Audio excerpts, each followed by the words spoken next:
Good evening, good evening to my loyal opposition. Such a joy for me to be back with you this evening as your host. As always, I like to check to make sure that you are getting my audio good and clear. And I would imagine you're getting my image okay. That should be fine. But just to confirm, if any of you could just confirm with me that you are hearing me loud and clear. I just want to be sure of that so that we can proceed into the evening. But I want to take the opportunity while you're doing that to welcome all of you of the loyal opposition to the Marcia Week show this evening, the Coalition of the Righteous. And what a pleasure and a distinct honor it is for me to be your host again this evening. Of course, you know the reason for that is because Marcia is currently in Trinidad with the Praise Academy team and several others that are, you know, in terms of the Speak Life and in terms of the honorable and moral positions that we ought to have within the context of our cultures. And my understanding is that our very first show is tonight. And so we will not be able to see that aspect because, of course, it would be going on at the same time as this show. And so we want to wish her well. And we pray that God will bless the young people as they perform tonight. There you are. You have it there on the screen. David, if you could make it a little bigger so that maybe they can pick it up a little better. And just let me say, as I mentioned, Dave, let me thank Dave for all the work he does in the background and makes it possible for us to see all of these things. So they are in Trinidad tonight. They are at the Cocoyia, I think it is, Open Bible Church, where they're performing this evening in San Fernando. And we wish them well. These young people, these are all young people that are performing. The adults have gone down as chaperone with them, and Marcia is there. And I know they're going to have a great, great time. So we wish her well this evening as they perform in Trinidad. They're going to be performing tonight, I believe, and tonight, yes, and I believe on Sunday night again as well.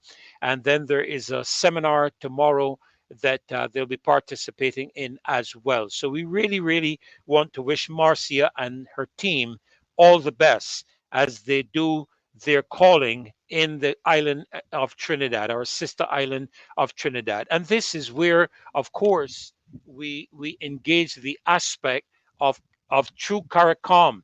You know, our leaders seem to have a major problem understanding how to integrate, but our people don't seem to have a problem understanding how to integrate. And so, you know, I wish that they would take a leaf out of our books and learn the entire process, excuse me, as to how to integrate within the context of a CARICOM region. And I'm going to touch a little bit on that a little later on if I get the opportunity to. But we have again a packed show for you again tonight. Hopefully, with God's help, we're going to be addressing a number of subjects tonight. Of course, we expect to be touching on the matter to do with the Public Accounts Committee, which the leader of the opposition has exposed again the activities of the Public Accounts Committee. And hopefully we'll be touching on that tonight. We'll be also, through Mr. Franklin, looking at the aspect of wrongful and unfair dismissals and severance. And then we are going to have Ms. Maxine McLean on with us, addressing the matter with the Senate and the opposition walkout, bringing clarity to that. We're going to be touching on the Prime Minister's call for national unity to fight crime and gang violence. Uh, Kimar will be on, God willing, to share with regards to the burdensome national debt and the Hope Project. And then we are going to be asking some questions with regards to this population crisis that we are constantly hearing about. You know, I would like, anyhow, before I get to that, let me just hold on that and that type of thing. You know, I'm going to be coming back. I'm going to be coming back to that. So let me first of all take the opportunity in these first few minutes to welcome you. I'll try to do that if I possibly can individually, so that, you know, it's really important that you acknowledge that we acknowledge you as you come on the show. Joshua, Joshua when I saw this, when I saw this comment, I chuckled. Joshua says accountability is in China. Oh dear me! Welcome, Joshua. Good to have you on with us. Cecilia Miller and Ansel Seeley from New York. Good evening to you as well. On behalf of Marcy and the team, Vernon Garns, good evening. Nigel Carrington and FX Trading, BB, Lucinda Aline, Monica Evening, Monica Ince, sorry, I'm getting it mixed up. Good evening to you as well. Remy M 6070. Indeed, let's focus our energy behind finding uh, right people with the right talents, mindset, and integrity to rescue, restore, and realign BIM. That's not a bad saying for the next general election on our part. Jefferson Sobers, good evening. I like that. Leaders of the loyal opposition. I like that. Leaders of the loyal opposition. We are all leaders in our own right. Amen. That's so, so correct. Joyanne Faith, good evening to you, Queen B. Good to see you again. As yes, we fall in line. Change is coming. I like that, Queen B. You know, well, I'm a reverend. You know, I'm a minister of religion. I'm a man from God. I'm a Christian minister. And I'm one of the people who believes that death and life are in the power of the tongue, and you will eat the fruit of it, and that indeed our belly is satisfied with the fruit of our lips. So I am thankful for that very strong declaration you made this evening. Change is coming. I like that. Change is coming. Mildred, good evening to you as well. Bajan Boy, Judy Jilts, Hugh Shepherd, good evening. Patriots, good evening. Marcia, to you again. So good to have you all the time, keeping me on my toes. Thank you so very much. Janitha Calendar, you're right, Pastor Paul. He can turn any conversation into a sermon. I don't think he did that. I don't think he really preached on Wednesday night. He was able so interestingly to integrate the spiritual aspect of our country into the realities that we are facing. And this is one of the things that I am looking for ministers in Barbados today to be able to do: make the gospel relevant and bring it to bring it down to the ground where people can live it every single day. So yes, absolutely, we thank God for a great presentation by Paul um, last time we were together on Wednesday. Tyrone Blackman, good evening to you. It's me, oh Lord, standing in the need of prayer. It's me, good evening, it's me. Nat Grant, good evening, good night. The government of the Barbadian people. I like that. The government of the Barbadian people. James Harding, good evening to you as well. Juliet Gittins, Anika Hope, Romeo Hinkson, good evening, sir. Great to have you with us tonight. Sandra Brewster, Anika Hope, Sir Alfred Benjamin. I always look for you. Wonderful to see you with us again, locked on from Brooklyn in New York. And Anika Hope, and Mystic Angel, Sandra Brewster, Rhonda Paris. Lovely to see you as well. Diana Husbands, good evening. Pauline Maynard and Nikki. Thank you so much for confirming, all of you, that you're hearing me loud and clear. Teroni Hall, good night to you as well. And yes, we are growing stronger. And thank you so much for sharing and giving us the thumbs up so that we can get more people to tune in and listen to the information that is being shared. Dalton Spencer, good to have you with us again tonight as well. Jacqueline, Aline, Judy Jilts. I know you're missing Marcia. I cannot replace her. I can't even walk in her shoes, Judy. Of course, I'm gender male, so I don't want to be her. I think you all will understand that very well. So we are missing her. She brings a beautiful and wonderful spirit to the show when she is here. Clive Osborne, Judith Ann Clark, Mr. I hope that's Flo Joe. Sorry, Flo Joe Maloney. Yes, good night to you, Jacqueline, Ali, and Clive Osborne. Emerson Babb, good night to you as well, sir. Janitha Calendar, great to have all of you with us tonight. And as you know, I'm going to go early into the national anthem. We have about 300 people on the show tonight. And thank you, Maria Watson. Thank you. We try. We really do try, because Marcia has set such a high standard, a high bar for us to maintain. And I do all within my power to ensure that the standard of her show remains at a very high order. All right. And so thank you, Maria, for your comments. I really appreciate that. Um, and I think right, Judy Jilts, lovely. So I'm going to prep Dave to get that national anthem ready, because that's how we always begin this show. We do not do anything on a national level without the national anthem. And so we want to do that right here at the beginning. DaCosta feels good evening to you as well. So, Dave, let's have that national anthem of Barbados. Thank you so much.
Amen, amen, amen. Our great national anthem. And as is my custom, I want to follow it up with our national pledge.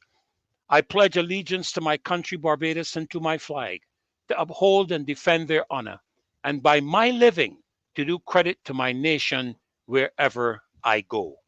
That's our national pledge. Our pledge is not to the Democratic Labour Party or the Barbados Labour Party or the APP or even to independent candidates. Our pledge is to our country, Barbados, and to our flag. And so this evening, it's with a great honor and pleasure that I welcome all of you again to the Marcia Week Show. Now, tonight, I want to take a couple of minutes before Caswell joins me, and I expect to have him in very shortly, to address a couple of things very quickly. First of all, let me speak to this matter of the request by the Prime Minister for 5 minutes of meditation, I think tomorrow, and then on Saturday for a time of prayer. Let it not be taken or mistaken that as a reverend, I don't believe in either one of them. I do. I believe that prayer is the answer to our problems in this country. I do believe that, but I also understand that according to the scripture, faith without works is dead. I am not interested in photo optics or in what I have termed, let me make sure I get it correctly, what I have termed symbolic.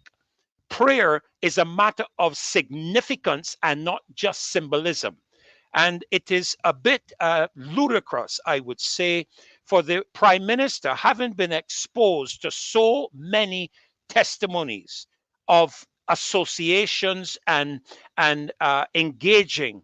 And I'm going to ask Dave to put up a video that I just sent to you, Dave, in case people are not reminded concerning things, because sometimes people's memory need to be jarred, because we are talking here about a hierarchy of problems in this country.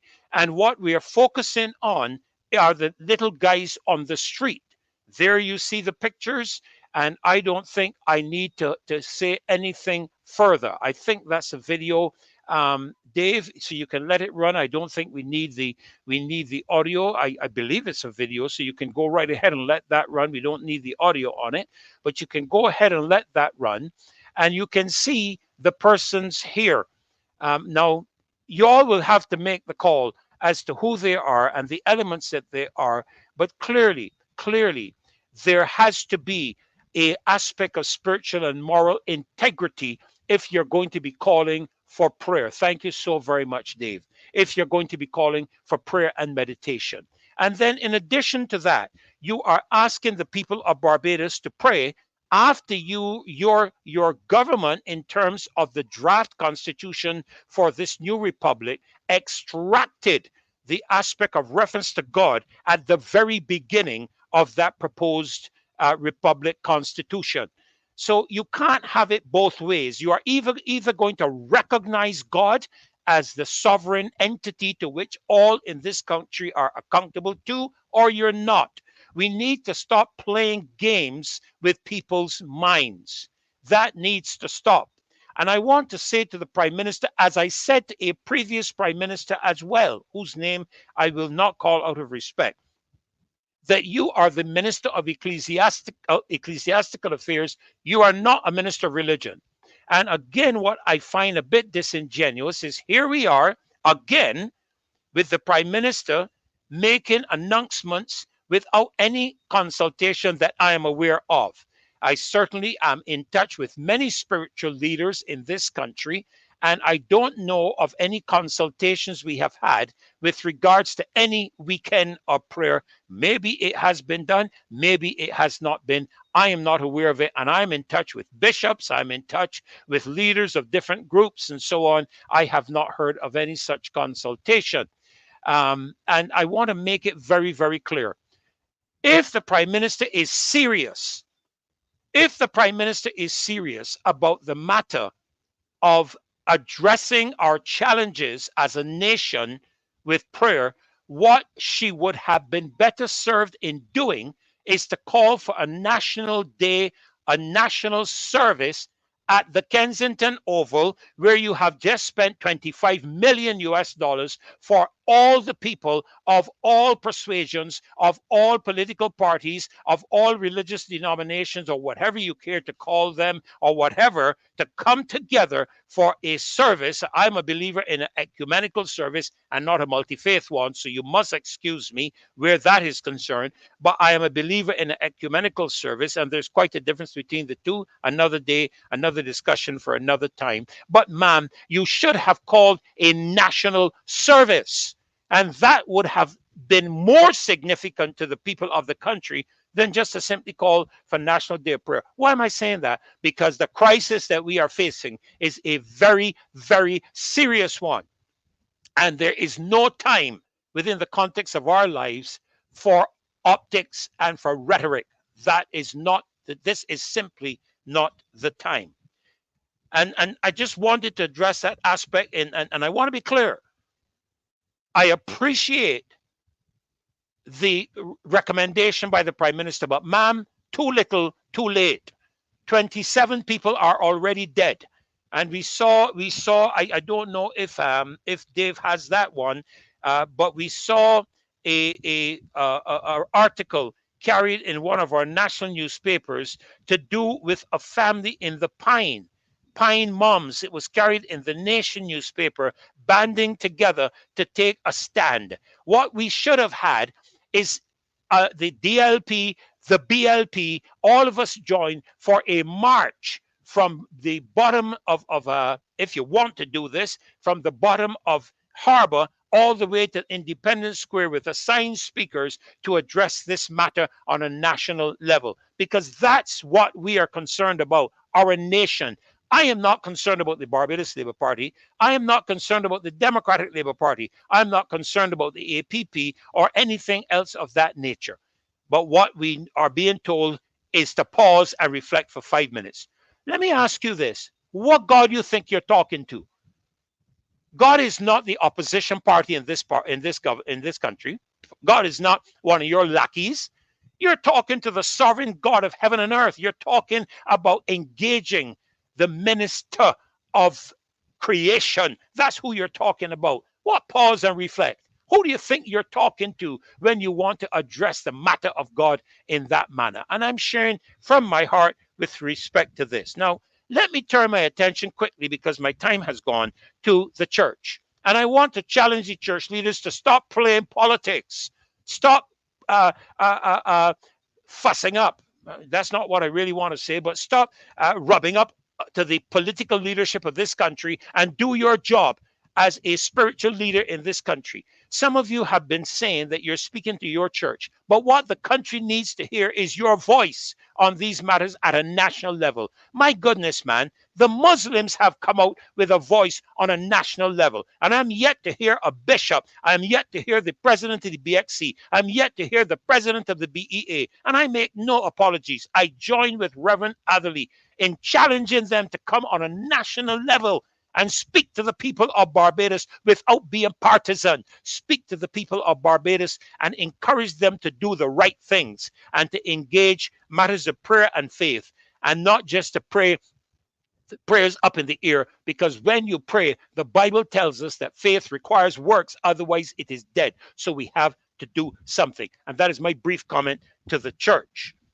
And I also want to close with this, as I see Caswell is in. I want to give him his maximum time. Let me say to you as well, Madam Prime Minister, God is not a convenience.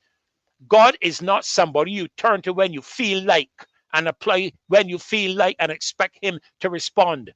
God is not a Stepney, as we would say in Barbados, and some of you watching maybe from other countries may not know what that is. God is not a spare tire for you to use when the tire, one of the tires on the car go bad. That is not God. You don't come to him when it pleases you. You come because it is required of him that you do, and you do that on a consistent basis. And he's very straight how he wants things to run. He has put in his word how government should function. We hear him say, when the righteous rule, the people rejoice. When the wicked rule, they groan.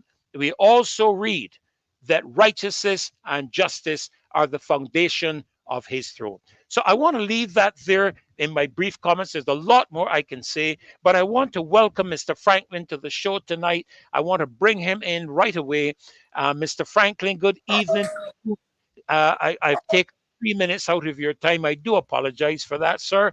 But I want you to get right into what you want to share with us tonight in the context of what you expressed with Severance and these different kinds of things. You're going to have some competition from your dog in the background, because it seems that he wants to assist you. That's the neighbors. That's the neighbors. That's the neighbors. Well, you might have to bring him in to share the night with you so that he can speak. I'm sure he has a lot to say about it too. Yeah, but Snow is right here. Snow. Okay, Snow. Yes. Yeah. Well, good evening. Good evening, Caswell. Good evening. Yeah, Why good don't you evening, go right Freddie. ahead and greet the people and Good go right evening. ahead and share. Good evening, Freddie, and good evening to everyone who is on the show tonight. There was no need to apologize for using some of my time, because I was enjoying what you were saying. And Okay. you closed by saying, when the righteous rule, people When the rejoice. righteous rule, the people rejoice. When the wicked rule, they groan. So are you saying to me, because I am groaning and a lot of people on me are groaning, so and I'm a lot of so I Well, can draw the conclusion. I'm well, you coming can tell from what the people are doing who is ruling. I am coming to, that's the conclusion I can come to, but I will let people determine for themselves, and they will get on later. And before we end tonight, I'm going to probably put it in the chat. I'm going to put the reference for that particular verse, so they know that it is in the Bible for sure. I saw it once. Let me say tonight I want to talk about wrongful dismissal, unfair dismissal, severance, and to show how it has been used against the people, mostly by governments, and governments acting on behalf of employers, because you will hear that we have two labor parties in this country, and neither of them have been faithful to the title Labor Party, because most of the laborers in this country, people who work, who do labor, cannot give campaign contributions. So I will point out to you how things went and how they continue to go. And so just to tell the people, look, use your head, use your brain, and look and see that you are not jumping up and cheering your friends. Your friends don't treat you like that. Only yesterday, a fellow saw me yesterday and shot me walking my store, and we were walking. And this guy stopped me. Oh, because we have to talk. I said, we don't have to talk. I have nothing to say to you, because he tries to give the impression he's my friend. I know that he's not, and I don't want to give him any false hopes like I know we're doing. But he has been attacking unity. You mean you attack unity, you attack me. Anyhow, unfair dismissal, wrongful dismissal, severance pay. Wrongful dismissal is when you get dismissed in breach of your contract. And your contract is not only the written contract that you have, like some people give you a written contract. There are some things that are not written in the contract, and lawyers like to call them implied terms. I don't like to use fancy legal words, but that is what they are. They're implied into your contract. Whether you have a contract that says you can't thief the company's money, and you thief the company's money, they can dismiss you, because that term is implied into your contract. You must give the employer good faith and fidelity, mutual trust and confidence, the people that they call that. Right? So even if it is not written in your contract and you steal and you get fired, it is not wrongful, even though it is not in your contract, it's not written in your contract. Okay, so if the employer, not only that, but they're not only employed terms for the employee, they're also employed terms for the employer, because when the employed term, even though it is not stated in the contract, he must give, the employer must also be faithful to you, do mutual trust and confidence. That's the term the lawyers like to use. You have, there's a term of mutual trust and confidence in every contract. You got to show respect, he got to show respect. But I don't really want to get into a lecture about terms, employee terms. I just let you know that if you breach your terms and contract, if you curse your employer, tell you about his mother, he ain't going to say, well, let me look through the contract and see if that is a breach of any clauses. You're in breach. It's just as bad as you put your hand in the cookie jar. So, but if they breach your contract, then that is wrong. That is wrongful. Dismissal is wrongful if they're in breach of your contract. Now, prior to the Employment Rights Act, an employer could have dismissed you for any reason or for none, as long as he paid you your pay in lieu of notice. If he gives you, because the contract requires notice, and if he gives you the notice, which would be, if it doesn't say 2 weeks notice or 3 weeks notice in the contract, then the court would imply a reasonable notice into the contract. So let's say you were a monthly paid person. In those days, the courts would have said, well, they're going to give a month's pay. And that was not necessarily binding that it had to be a month's pay, because I remember the case with Severance and Caribbean Airlines. Severance had a job in Barbados. Because Caribbean Airlines, it is, or there, it bond up the over here in Barbados. I can't remember the name though. But Caribbean Airways, I think it's Caribbean Airways. What happened? Yeah, I think it was. He got dismissed, and it was deemed to be wrongful because they gave him a month's notice. and it was not reasonable to give him a month's notice because that he had a one-of-a-kind job. He had no other employer in Barbados that could employ him with his skills. So he would have to seek a job outside of Barbados. So you had to give him more notice and give more time so he can get another job. And the court gave him 6 months pay and lieu of notice. So it wasn't necessarily fixed in stone that he had to get a month. But then comes the Employment Rights Act. Now, that deals with unfair dismissal. Unfair dismissal is when you are dismissed contrary to the act, as opposed to contrary to your contract. In the unfair and wrongful dismissal, when you are dismissed contrary to the Employment Rights Act, that is unfair dismissal. I don't know why the disparity in bringing the case, but you have 6 years to bring a case for wrongful dismissal before the magistrate's court or the high court. And like in the high court, they had, and in the magistrate's court, you could have gone for a case up to $10,000. Then you had to go to the high court if it's more than that, but not so for unfair dismissal. Whatever the amount is, the magistrate's court could award you. Let's say the unfair dismissal, the wrongful dismissal ended up with you getting $50,000, $60,000, $100,000. A magistrate could award that, as opposed to a maximum of $10,000. Like, for instance, if you borrowed money from me and I put you in court, I could only put you in court for $10,000 of the money that I got you in the magistrate's court. If it is more than $10,000, I got to head to the high court or settle for the $10,000 I will get in the magistrate's court. For wrongful dismissal, any amount, and it is easier and or cheaper, because if you go to the magistrate's court and you lose, you pay a cost of $250 or something like that. If you go to the high court and you lose, you're paying costs of whatever the lawyer said, whatever, you're paying thousands of dollars in costs. So it might be to your benefit because the magistrates are not dumb. They're versed in the law. They know their business, and over the years, with minor exceptions, you had good magistrates, and I said over minor exceptions, you had a few people who were not up to scratch, but they were still magistrates anyhow.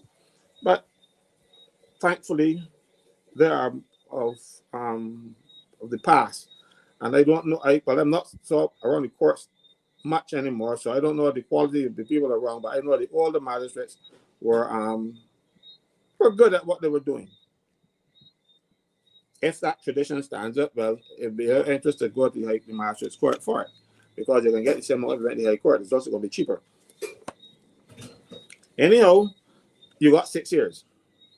Now, however, if you file a claim for unfair dismissal, you have to do so within 3 months of your termination, 90 days.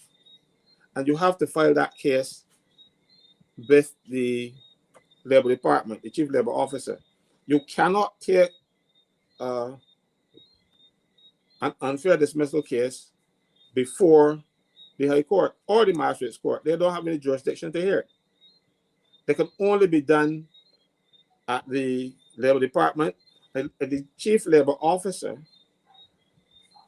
well, he don't necessarily do the cases, or she in this case, don't necessarily do the cases, listen to the matters, but one of their officers would get the parties together and do what they call a conciliation. They don't pick a side. They put the two parties together and keep you from scratching each other's eyes, and just keep you decent, and they will try to get the two sides to work out a settlement.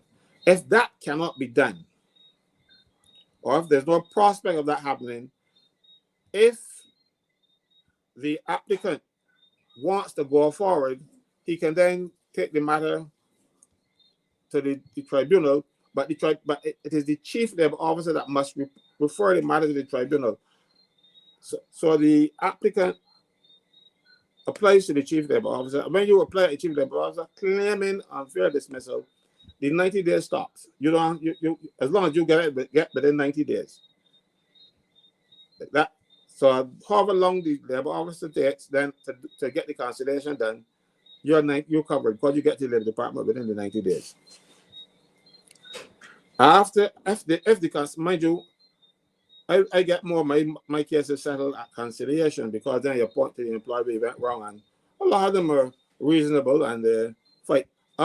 We have some employers, and I'm talking about the hotel industry and some other big employers, that they say to the workers, look, we know that we did wrong to you. We know that you're supposed to get $100,000 or $50,000, the case may be. But let's say we can get $50,000 for unfair dismissal. They said, look, you know, if you win this case, you can get $50,000. But it can take 4 or 5 years. So we will give you $25,000.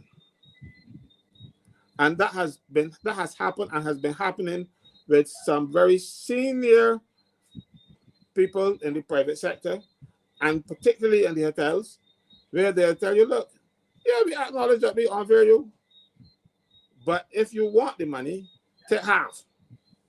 Now, a person who has been dismissed, he has gotten his 6 months unemployment benefits, and no money is coming in, and you give me $25,000 as opposed to $50,000, you can take $25,000. Why? Because you need money, you got bills to pay, hoping all along to find a job.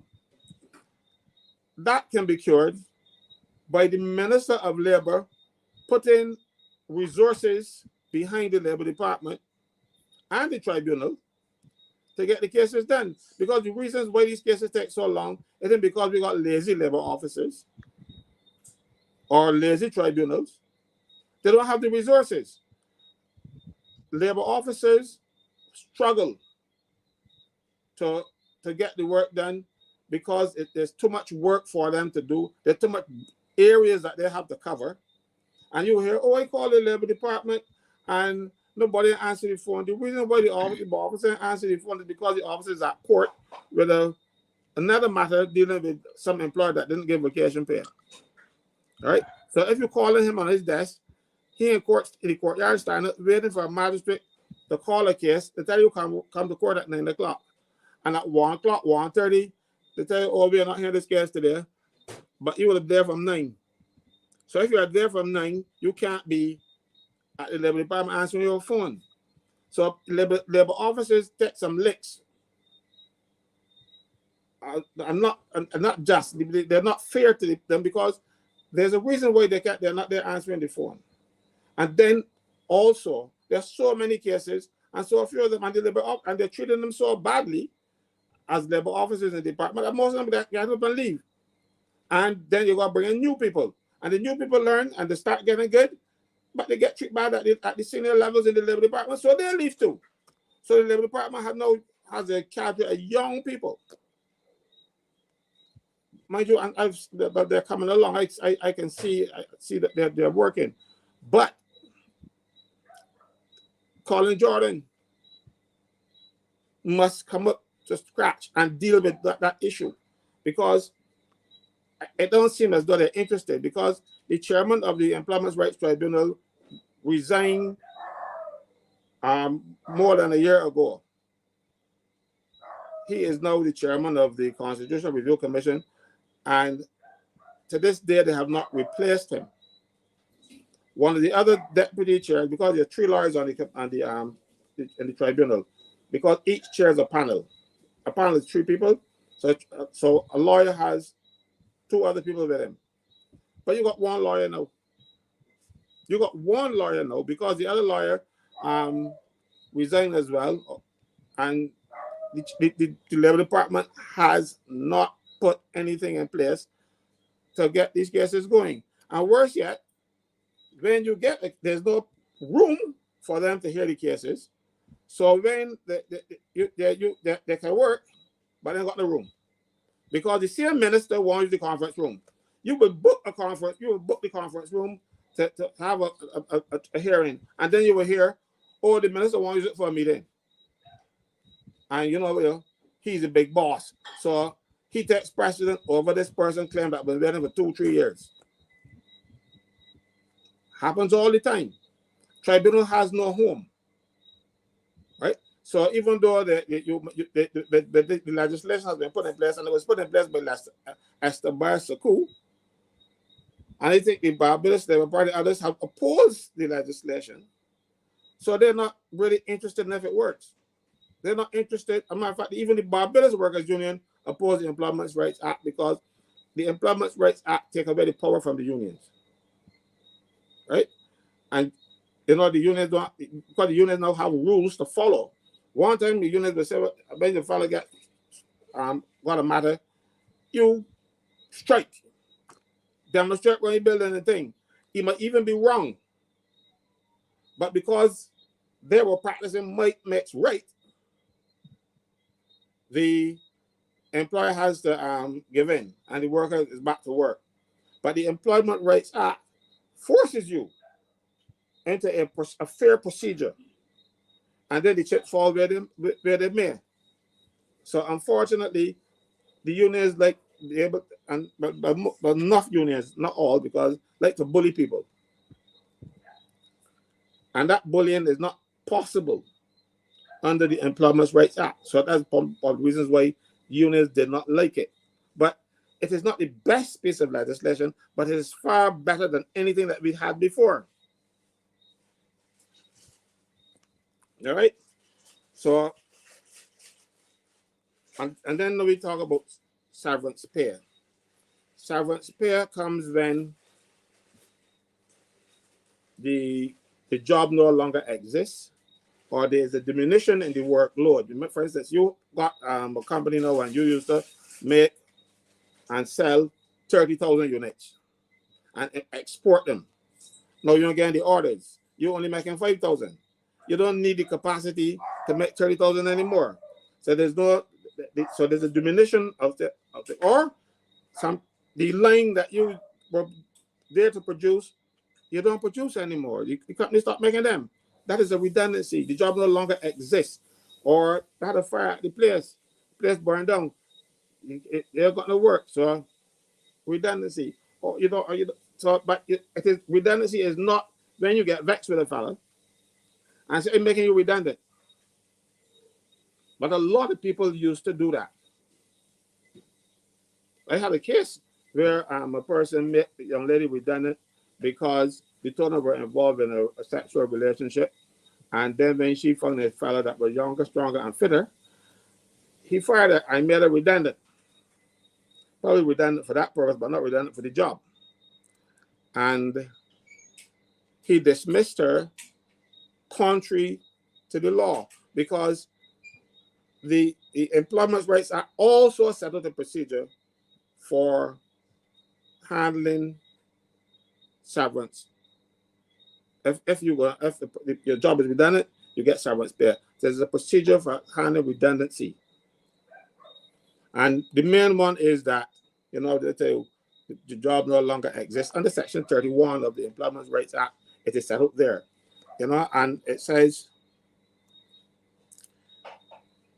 the reason for the dismissal is that he was redundant. And it says if a person is redundant, you have to follow certain procedures. One, if you're sending home 10% or some significant number of the workforce, then you have to go through a process of consultation with the workers or the workers' representative. So if you don't do that, it is no longer severance. It is unfair dismissal. If in those consultations, then they set up what the consultations will involve, and you have to do this 6 weeks prior to making somebody redundant. There is no pay in lieu of notice under the Employment Rights Act unless the person that's going home agree to it. One time an employer under the common law for wrongful dismissal, he can give you pay or pay and lieu of notice. But under this legislation, Employment Rights Act, you can't make a man give him pay and lieu of notice unless he agrees to accept pay and lieu of notice. But there's a way that you can get around that too, but I will not teach employers how to do that on the show. I'm very sorry. No. Well, Kazel, let me just jump in here for a minute and ask you a question, because I'm hearing from you a lot of challenges that people are facing within the context of this unfair dismissal process you're speaking of. What you mentioned the tribunal. Let me just make sure I get it right. The It, Employment Rights Tribunal. the Employment Rights Tribunal. Is that the only recourse that they have in terms of if they feel they've been wrongfully? Because you mentioned something about not being able to take it to court. Does it have to go to the tribunal first, and then if it's not resolved there, then to the court system? No. There are two different things we're talking about. We're talking about unfair dismissal and wrongful Oh, dismissal. Wrongful okay, dismissal goes to the court. Wrongful okay, dismissal is when you get dismissed in breach of your of the contract. contract. Okay, good, right. Unfair dismissal is when you get fired in breach of the law, the Okay, yeah, Employment got Rights it, Act, got it. Uh-huh. right? And those matters can only be heard by the Employment Rights Tribunal. Chief Now, Labor can Officer will conciliate first, and then if mhm. the conciliation doesn't bear the fruit that you're looking for, you the Chief Labor Officer must send it to the tribunal if you so require. Now, in terms of the unions that represent some of these persons, say like your union or like the Barbados Workers Union or the Teachers Union, can the Teachers Union represent them in the matter? Your union represent the Barbados Workers Union represent them? Good question, Freddie.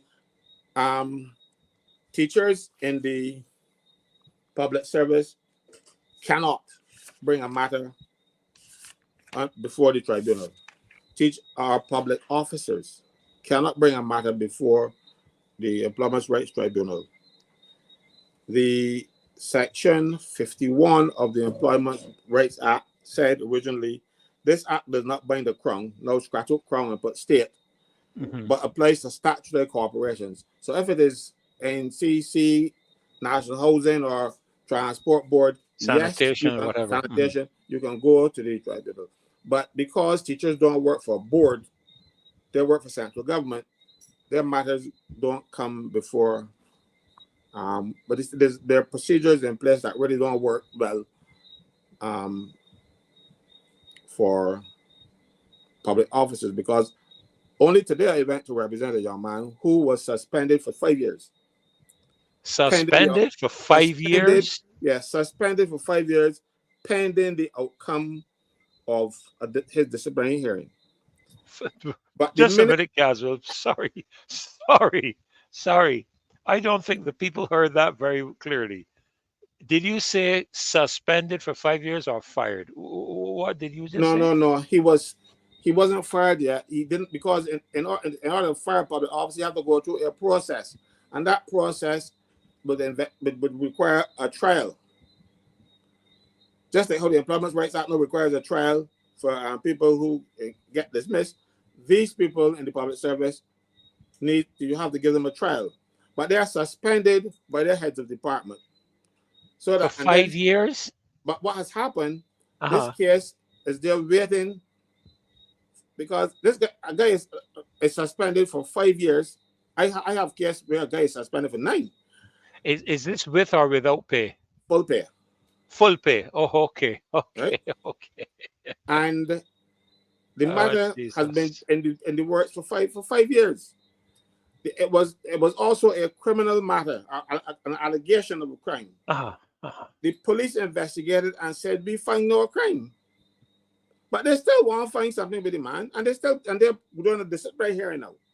So after 5 years, and after all the police investigation, all the police reports, mind you, the police were able to charge some others because actual things happened, and their matters are before the court. One man who did nothing, he's now going through a trial after 5 years. Shh. So yeah, 5 years. I got some. I think I got one that is 9. But that's another thing for another matter, and that is where the government messes up, because you have an employee suspended, but his work must still be done. So you have to bring in somebody to work temporarily until he is either exonerated or dismissed. Now, Wow. if he's on suspension, the working can stop there. So you are paying out two people to do that one job, and it has taken 5 years because he Wow. offended. And don't blame the Ministry of Public Service that does the trials, because they can only respond to what is sent to them. So had the department suspend you and don't tell you that, and don't refer it to the commission, so the commission don't know you suspended, Wow. and nobody Wow. would charge one of the heads of the department for making the government lose all that money. Because you can be surcharged if you cause the government to lose money. And heads of the department, because they know it in their pocket, they might not like a fella. And here them at war or something, so he said, but as the boss, I can suspend you. And he suspended the fella. One case that they had the investigating officer started to tell him, he said, this is foolishness. I'm going no further. And he wrote his report, said the man will do nothing. But he was on for 4.5 years. Fully paid. Head of the department just because he don't like the man. Wow. Wow. So we got so much abuse. But let me get back to the unfair dismissal and stuff, and severance pay. Now, let me deal, because we're coming close to the end, let me deal now with the type of money that you will get from each. I'll be going back to borrow. Last Monday I started by saying I want to show how various administrations take advantage of the workers.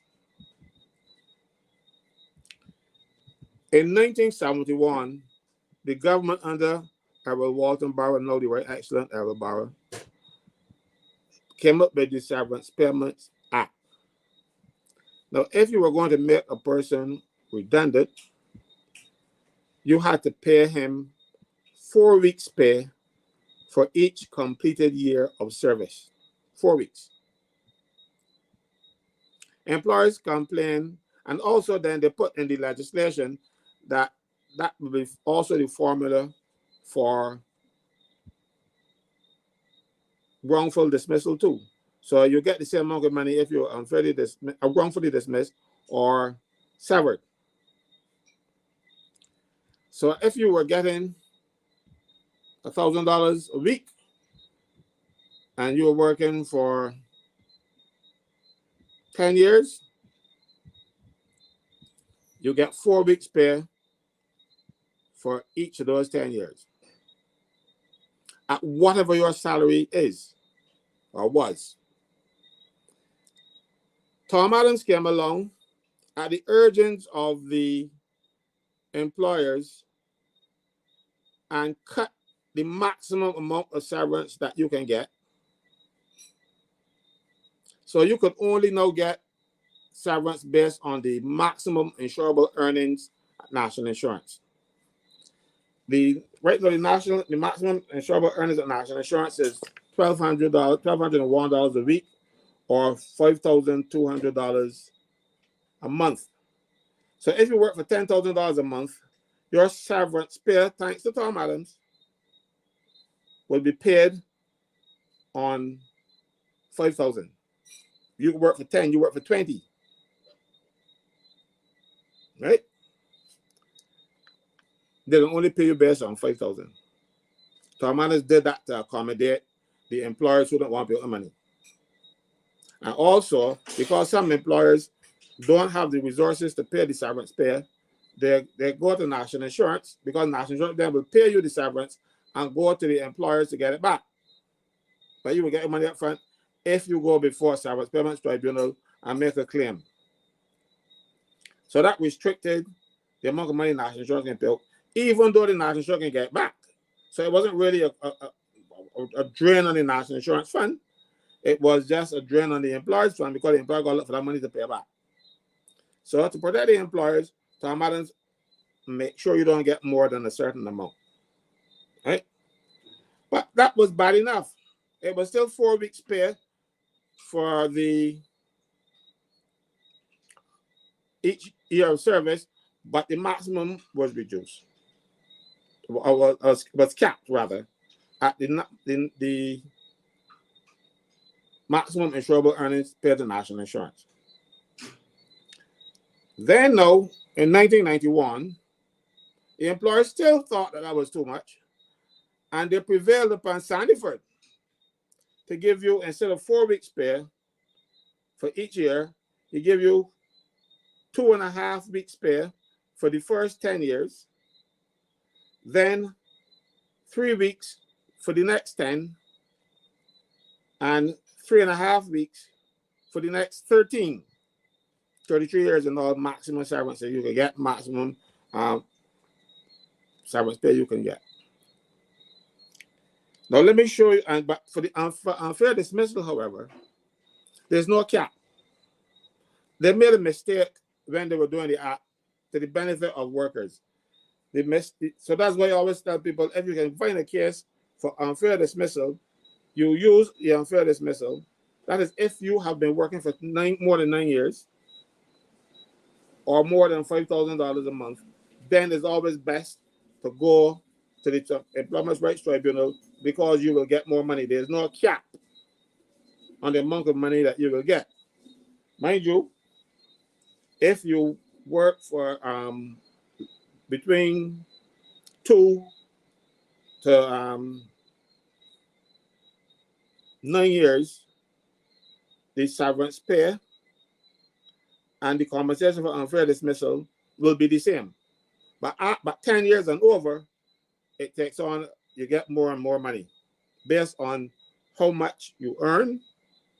And then you get, after 10 years, all the years you will get 3 weeks pay for. Not for the first 10 anymore, for all the years. If you had 13 years, you will get 13 years by 3. Right? But I did a calculation to show you how these Labour Party government, because we got 2 Labour parties, have treated workers in this country. And I used $10,000 as a salary. Now, for wrongful dismissal and severance pay, the maximum severance that you can get, or the maximum compensation for unfair wrongful dismissal, is $120,700.50. That is the maximum. All right.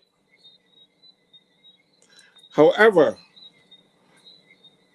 and that is based on the 33 years. If you work for 33 years, and you don't care, and you work for $10,000, $8,000, whatever, they can only pay you on 5,200. But for unfair dismissal, there is no cap on the figure that you will compute everything on. So for 33 years, and it's unfair dismissal, you will get $266,538.46. Thanks, Barsaku. Right? And if that dismissal was as a result of you went complaining to the Labor Department for them, or you join a union or something like this, and the employer fire you, then the tribunal can award an additional year's pay on top of that. Right? So, but under Barrow, the maximum severance pay, 4 weeks pay, was $304,615.39. Under Sandyford, and with the Sandyford and Tom Adams double whammy, the most you will get is $120,000 now. Barrow, $304,000. Tom Adams, Sandyford, $120,000. I know of a case where a guy was being made redundant from a government agency, statutory board. And he was happy when he heard he was getting redundant because he always had plans for a business that he wanted to start, but never had the capital. And this was around the time when Sanford cut the severance pay. Because when some people start getting made redundant and we're paying them at 4 weeks pay, Sanford stopped the severance pay, stopped sending home people, lower the amount, and then start sending home the people at 2.5 weeks instead of 4 weeks now. Well, this fella, when he heard he was going to get 4 weeks pay for each year, but he was happy. And because he was going to get $60,000 or something like this.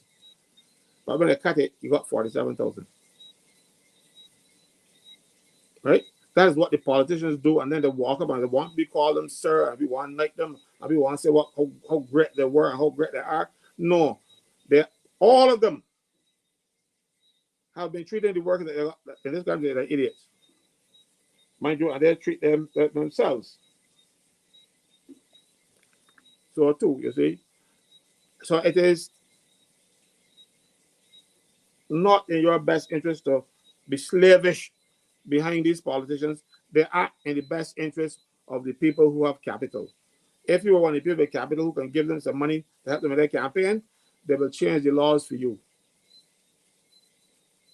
Thankfully, under Ms. Frandl Stewart, Esther Burns, the Ministry of Labor, against all the noise from the unions and employers, she put in place the Employment Rights Act that gives workers a better deal.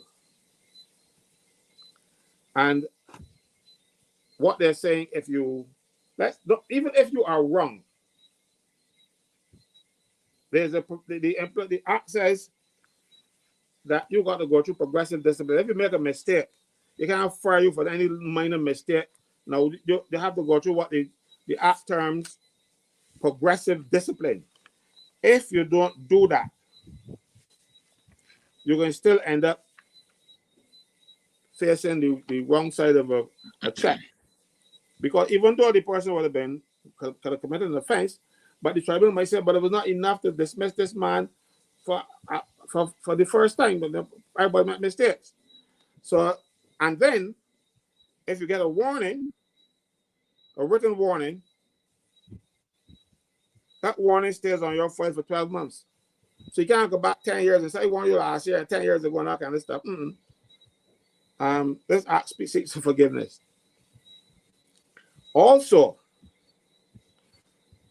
no matter what you did, there is a process.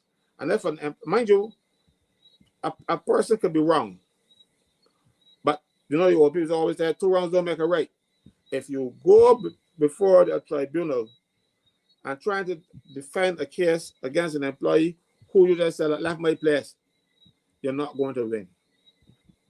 The process is that you have to invite them to a meeting, tell them what they are accused of, and give them the right to have a representative.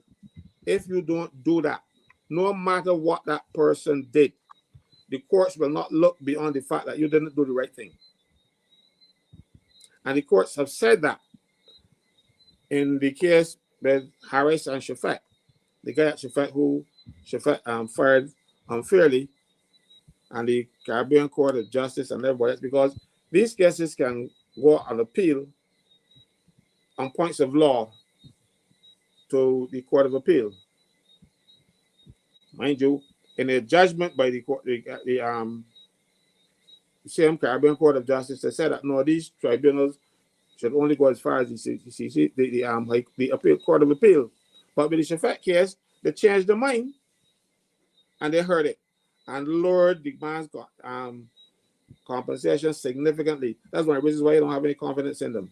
Because they said the same three of the 5 judges in that case were 3 of the 5 judges who said earlier that these cases shouldn't come to the court.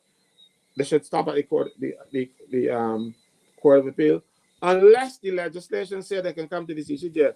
There's nothing in the Employment Rights Act that says CCJ or Privy Council or anything of that sort. So the court went and misinterpreted the law to benefit Shafet too.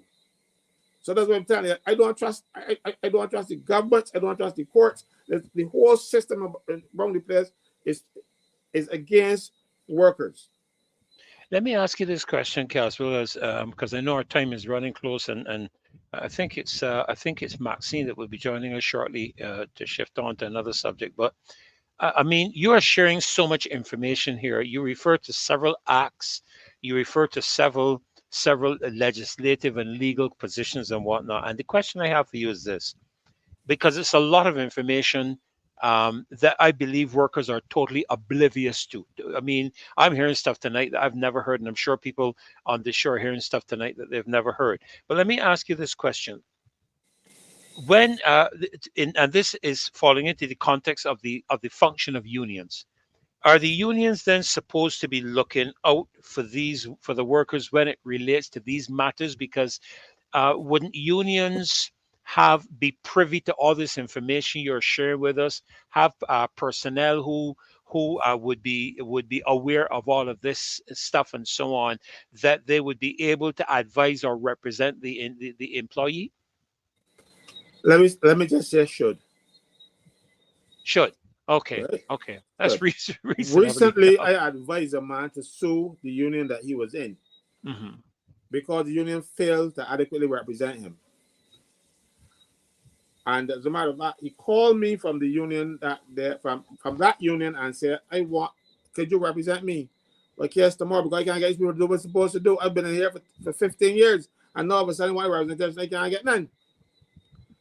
And I felt for him. And I said, but I got a case tomorrow too. So if you go before the panel and you tell them that I am not available today, but I can do it tomorrow, you think, have we got a good result? So he's angry now. He wants to sue them for truth because they took his money for a lot of years and did not represent him. Right, But he right, didn't right. have any money to pay me. He was not a member of my union, but I couldn't very well allow him to go, especially when he had a good case. Hmm. Hmm. So I took the matter on for him. Right, You know, right. I'm not tell stop. I'm not going to do that for everybody. So you know, No, yeah, no, understood. I mean, I don't think because it would be fair. I don't think it should be fair or reasonable for people to assume that, but because, I've been watching a lot of Judge Judy mm, recently as well, and she keeps referring to the four corners of the contract. She says mm. whatever's within these four corners, you can't change it verbally. It has to operate within the four corners of the contract. And I see the I can't remember what she used, but I see the payment of dues as a conclusion of the contract between the union and the worker. Yes, you are absolutely right. When Right. you pay Okay. union dues, you and every other member of the union who pays dues have a contract with the union. Right. Just Right. like the credit unions, you have a contract with the credit union once you sign on to obey those rules. With the workers' union, the same thing applies. Once you decide I apply for membership and I'm accepted, you have a contract with them. Right. And they Right. must give you adequate representation. I have not seen any cases in Barbados where somebody got to sue the union, but there are others I know of in Guyana where workers turn and sue the union and got a result Right. Right. because they did not do what they were supposed to do. The Right. problem here and with the unions in Barbados is that a lot of them want friends. And you have a big company and they got a building and you sell hardware, material and stuff, and they build a house. I come in by you and they get 30%, 50% discount. So when I now want to represent a worker from that place, I am doing it the best of my ability. Or you're a hotel and you want some place to go at night when you don't sit your wife and put some she tea so she can sleep the whole night. You're going to buy a hotel and then the hotel give you rooms. As a matter of fact, they've offered me. And they tell me about my wife. I went to the hotel my wife wants, and when we got there, my wife put out her suitcase and had sheets. She could use her one sheet. So I said, my wife wants to sleep on hotel sheets. So they might say, but she don't have. Well, that's my response. But every person don't respond like that. Right. Right. And Right. then when it comes to things, just like in one restaurant in Barbados, every time a particular union got a function, they must provide food. Hmm. Hmm. Well, So you you see, don't quite get that, PJ. I appreciate you confirming because I had made a note here that the acceptance of Jews, once the union receives the Jews, issues a receipt for the reception of the Jews from you, that uh, that ratifies the agreement and contract with between them and yourself. So they have to represent you. Well, Kazul, I wish we had more time, but we can pick this up, God willing. Today is what, Friday? We could probably pick this up on Sunday, if you would make a note of where we paused. Because there are a lot of people that are being educated with this. A lot of people are not aware of it. I see Maxine is in our waiting room, and we're just trying to keep it tight tonight because we have so much to cover in the session tonight. I'm going to ask you to stay into because I think where she's going to be going, you would be familiar with as well, because I believe she's going to be addressing the aspect of the Senate and a recent situation that occurred there. So, Maxine, if you could just give me the signal and let me know if you're ready to come in. I just will wait for that thumbs up from you. Yeah, okay, great. Let me add you into the show and welcome you. Let me give you the big space so that we can see you well in the beautiful purple and white. Okay, purple and white. I am going to get some of those colors one of these days so that I can stand out like that. But welcome, Maxine. It's so good to have you Thank you again very to the much. show. Happy to be here. Yes, and your colleague Caswell is here, your Senate colleague, and I know you want to address a couple of matters that occurred recently. I understand within well, the context of the Senate. I did speak last time to the Senate, and I think what I would want, and I talked about the matter of Senator Watson. So I'm not going to repeat that now, because what I did say was to explain her concern. And just very quickly before I go on to talk something about the Public Accounts Committee, because I think for the members of those who view this show, that's an important issue. Yes, yes. Um, the whole process of being able to do the people's business is a function of having access to information, etc.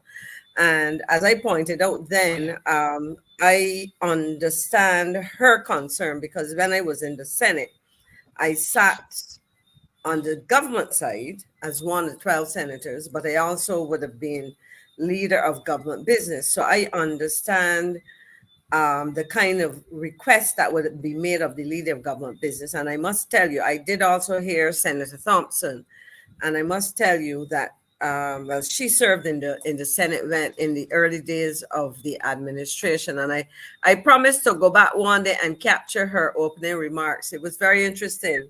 Um, she wished us that we would perform as well as the West Indies team. At the time, the West Indies team was really performing badly, and I'm happy we didn't fulfill her wishes. But just to say that where requests were made of me, I made sure that I shared with my colleagues.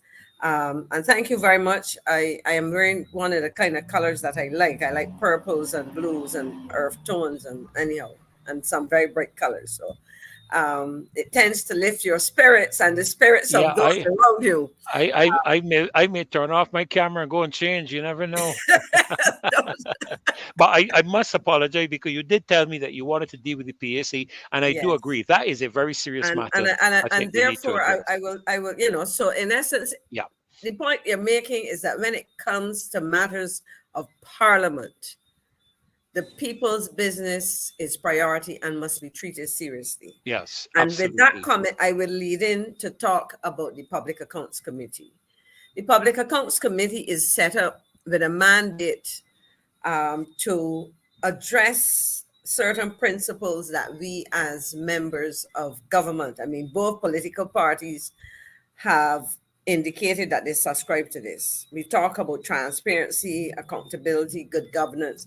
I would say honesty in government. That's important. So Uh-huh. within the system of government and governance, the Commonwealth system, we've been part of the family of Commonwealth, Commonwealth, the members of the Commonwealth, those former British colonies and some Mhm. others who have joined subsequently. We tend to use certain systems. We talk about the Westminster system or system of a bicameral system, House and Parliament and Senate, sorry, and so on. And really and truly, the Public Accounts Committee is a mechanism where the government of the day is expected to be scrutinized. And I emphasize this because I'll come to why I emphasize that in a second. And so normally the chairmanship of the PAC is held by the opposition. In this case, we have in the House of Assembly a single representative as opposition leader in the form of Senator Thorne, and he chairs the committee. And you would recall, Caswell and Pastor Ferdinand, that when Comrade Thorne addressed this meeting, the Marcia Week show, this audience, Yes. At their request, I remember clearly when signals were given and people said we want him on the show, and he graciously accepted. One of his commitments was to ensure that in his role as leader of the opposition, he would ensure that the Public Accounts Committee was convened. And as I said, the Public Accounts Committee works with the Auditor General, and I remember sometime in the past talking about that.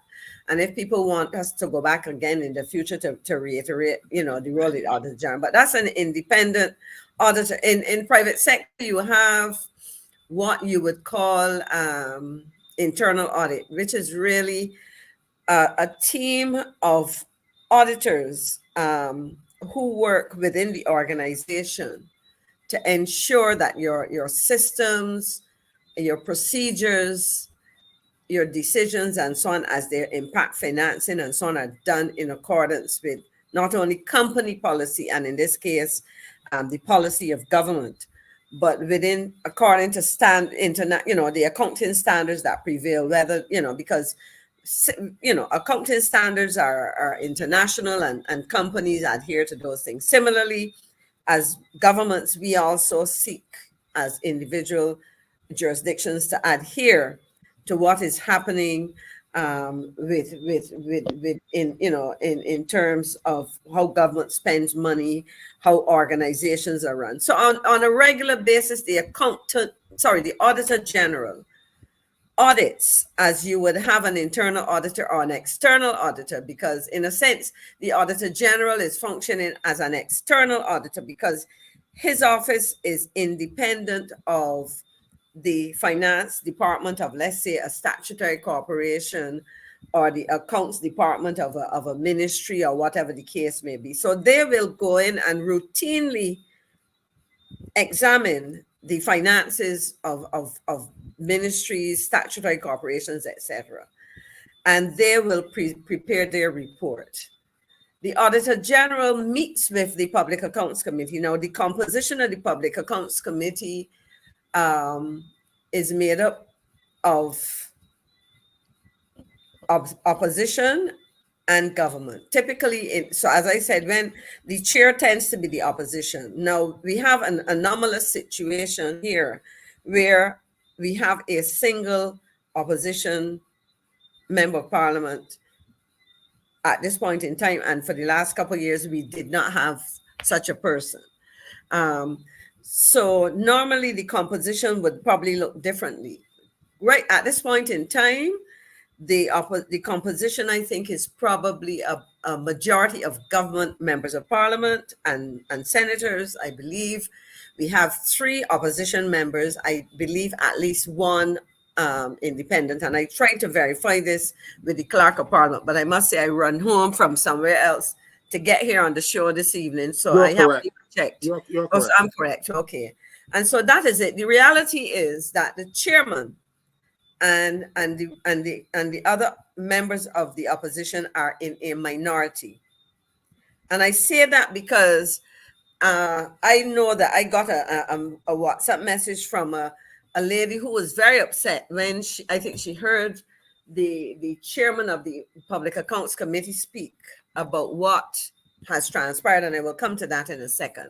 So the arrangement is that you meet, the Auditor General prepares his report routinely. Now that report will flag for you issues that need to be addressed.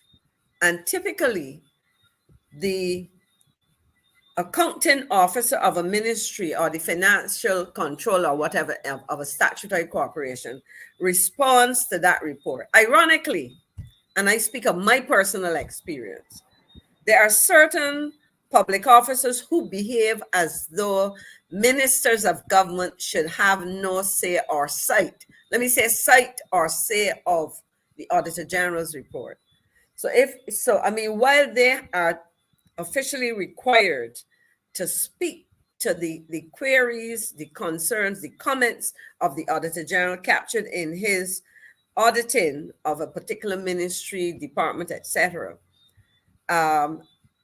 I would argue that ultimately the political directorate is answerable to the public because they're the ones who get voted in, out, or whatever. But it is the accounting officers who, on a day-to-day basis, are responsible for the actions, for whatever activities take place in terms and where shortcomings, errors, areas of significant concern, fraud, or whatever it may be. The minister does not get involved in those things day to day, but is a notion of the buck stops here. So you should be informed and should be part of that, because at the end of the day, as I said, you'll be accountable. So once all of that is done, there's a meeting of the Public Accounts Committee to say, let us see what the Auditor General has found and what in there perhaps merits additional exposure. Let us see what, and this is the committee now, and I'm thinking of the chairman, and I'll come specifically to the current PAC. Let us see what it is that the public perhaps has been made aware of and therefore have expressed their concerns about that need further investigation. So in other words, in addition to the routine auditing of ministries, statutory corporations, etc., the Auditor General can be called upon by the committee, speaking through the chair, to do special audits, to investigate particular projects, programs, etc. And here we come to the current situation. I believe it was yesterday where the leader of the opposition, Mr. Ralph Thorne, reported in a press conference to Barbadians. And one of the issues that he put on the table was the fact that, and I refer specifically to the Marseille Week show, because I must tell you, everywhere I go, including this afternoon, when I was speaking to a couple of people in the supermarket and outside of the supermarket, that's where I get the feedback on the Marseille Week show on a weekly basis. Trust me. Yes, me too. People were saying, but I am trying to understand what is the situation. We have sat and listened to Mr. Kimar Stewart and former Senator Caswell Franklin speak about all of these issues, and the whole housing was one of the things, because we know we have gone through that. And to hear, this was somebody speaking to me, to hear Mr. Thorne say that he seems to have had his hands tied by other members of the committee, other members being the members of government. And I am not incorrect. I am correct. As I always say, I speak in the positive. I am correct in reporting that he said that based on all that has transpired, a priority for him and for the Prime Minister, because she said it after hearing the several discussions on this show about Correct. many shortcomings of this whole project and other housing initiatives of the administration, that she was going to institute an investigation. Now, you do not reinvent the wheel. We have a structure in place. And as Skylar Watson is saying, that is fortunately under any prime minister or minister. The Auditor General does not report to the Prime Minister, Minister of Finance, or anybody. He reports to Parliament. And I don't want to spend time talking about that, but I can later on I can direct people where they can go to find out how that works.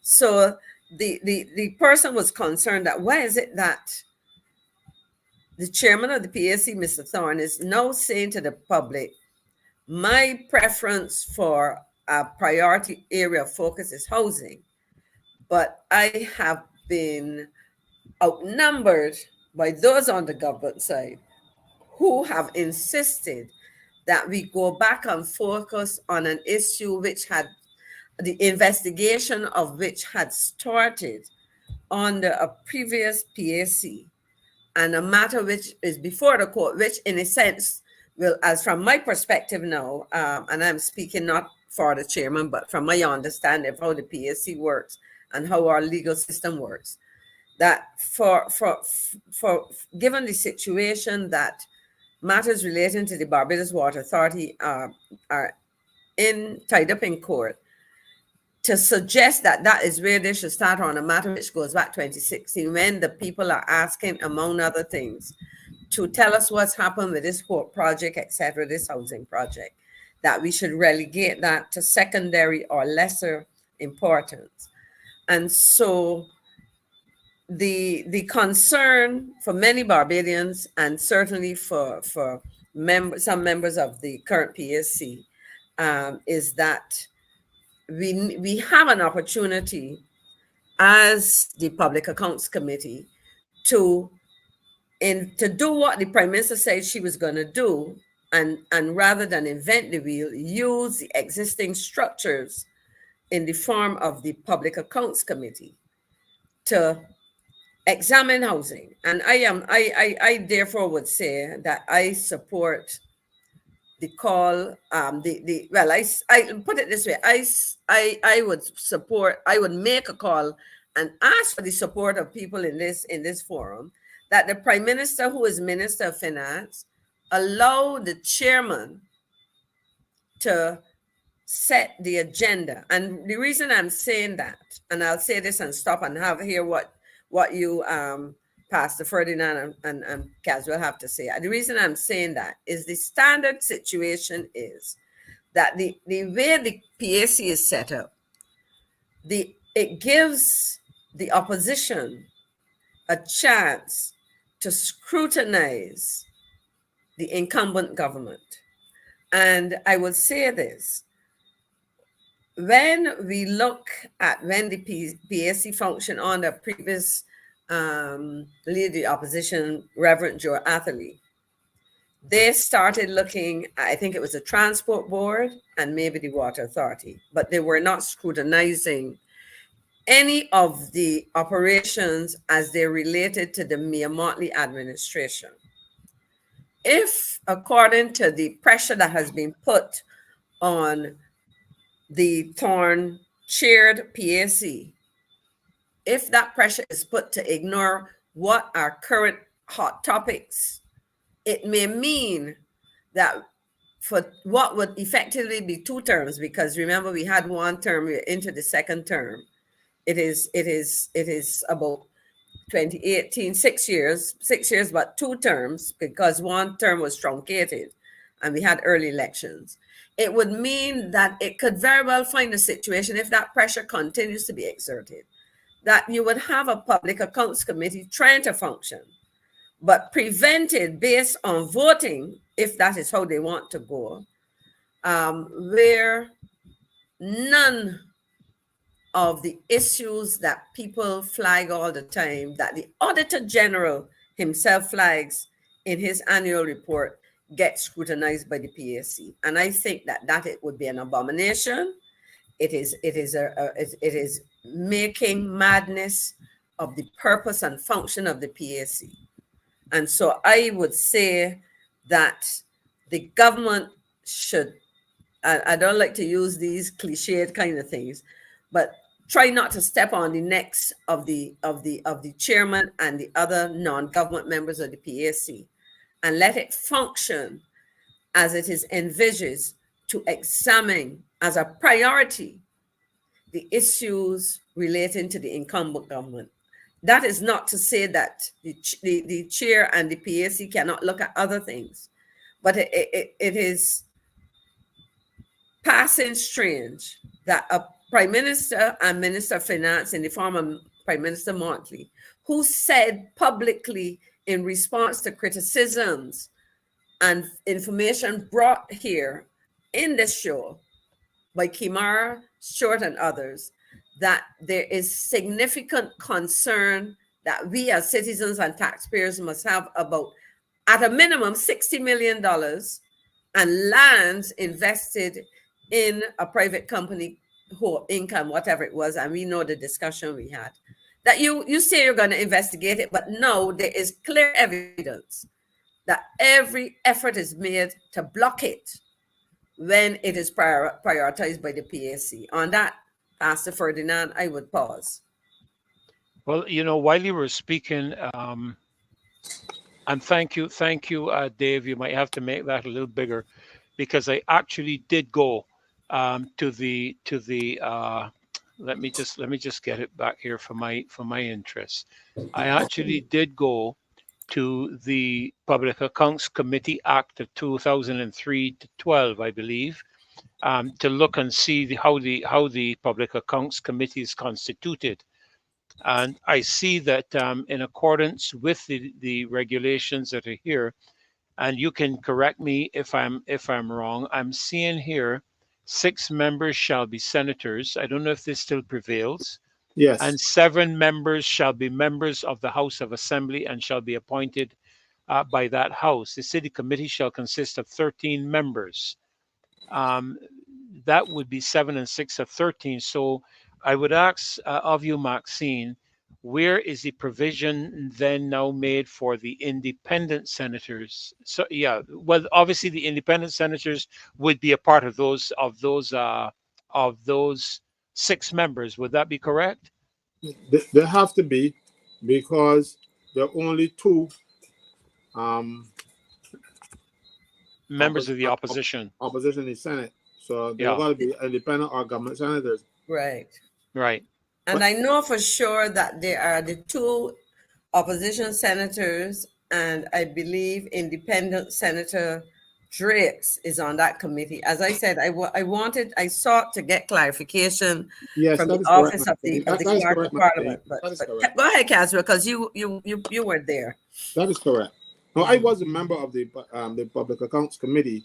Unfortunately, when they started to investigate the Transport Board, I had to step aside because I was at that time representing people at the Transport Board who were either accused or witnesses, and I had more information than the committee had at that point in time, and it would have been unfair because things fall off tracks, and so it wouldn't have been fair to the process. So I explained that to the committee and stepped aside.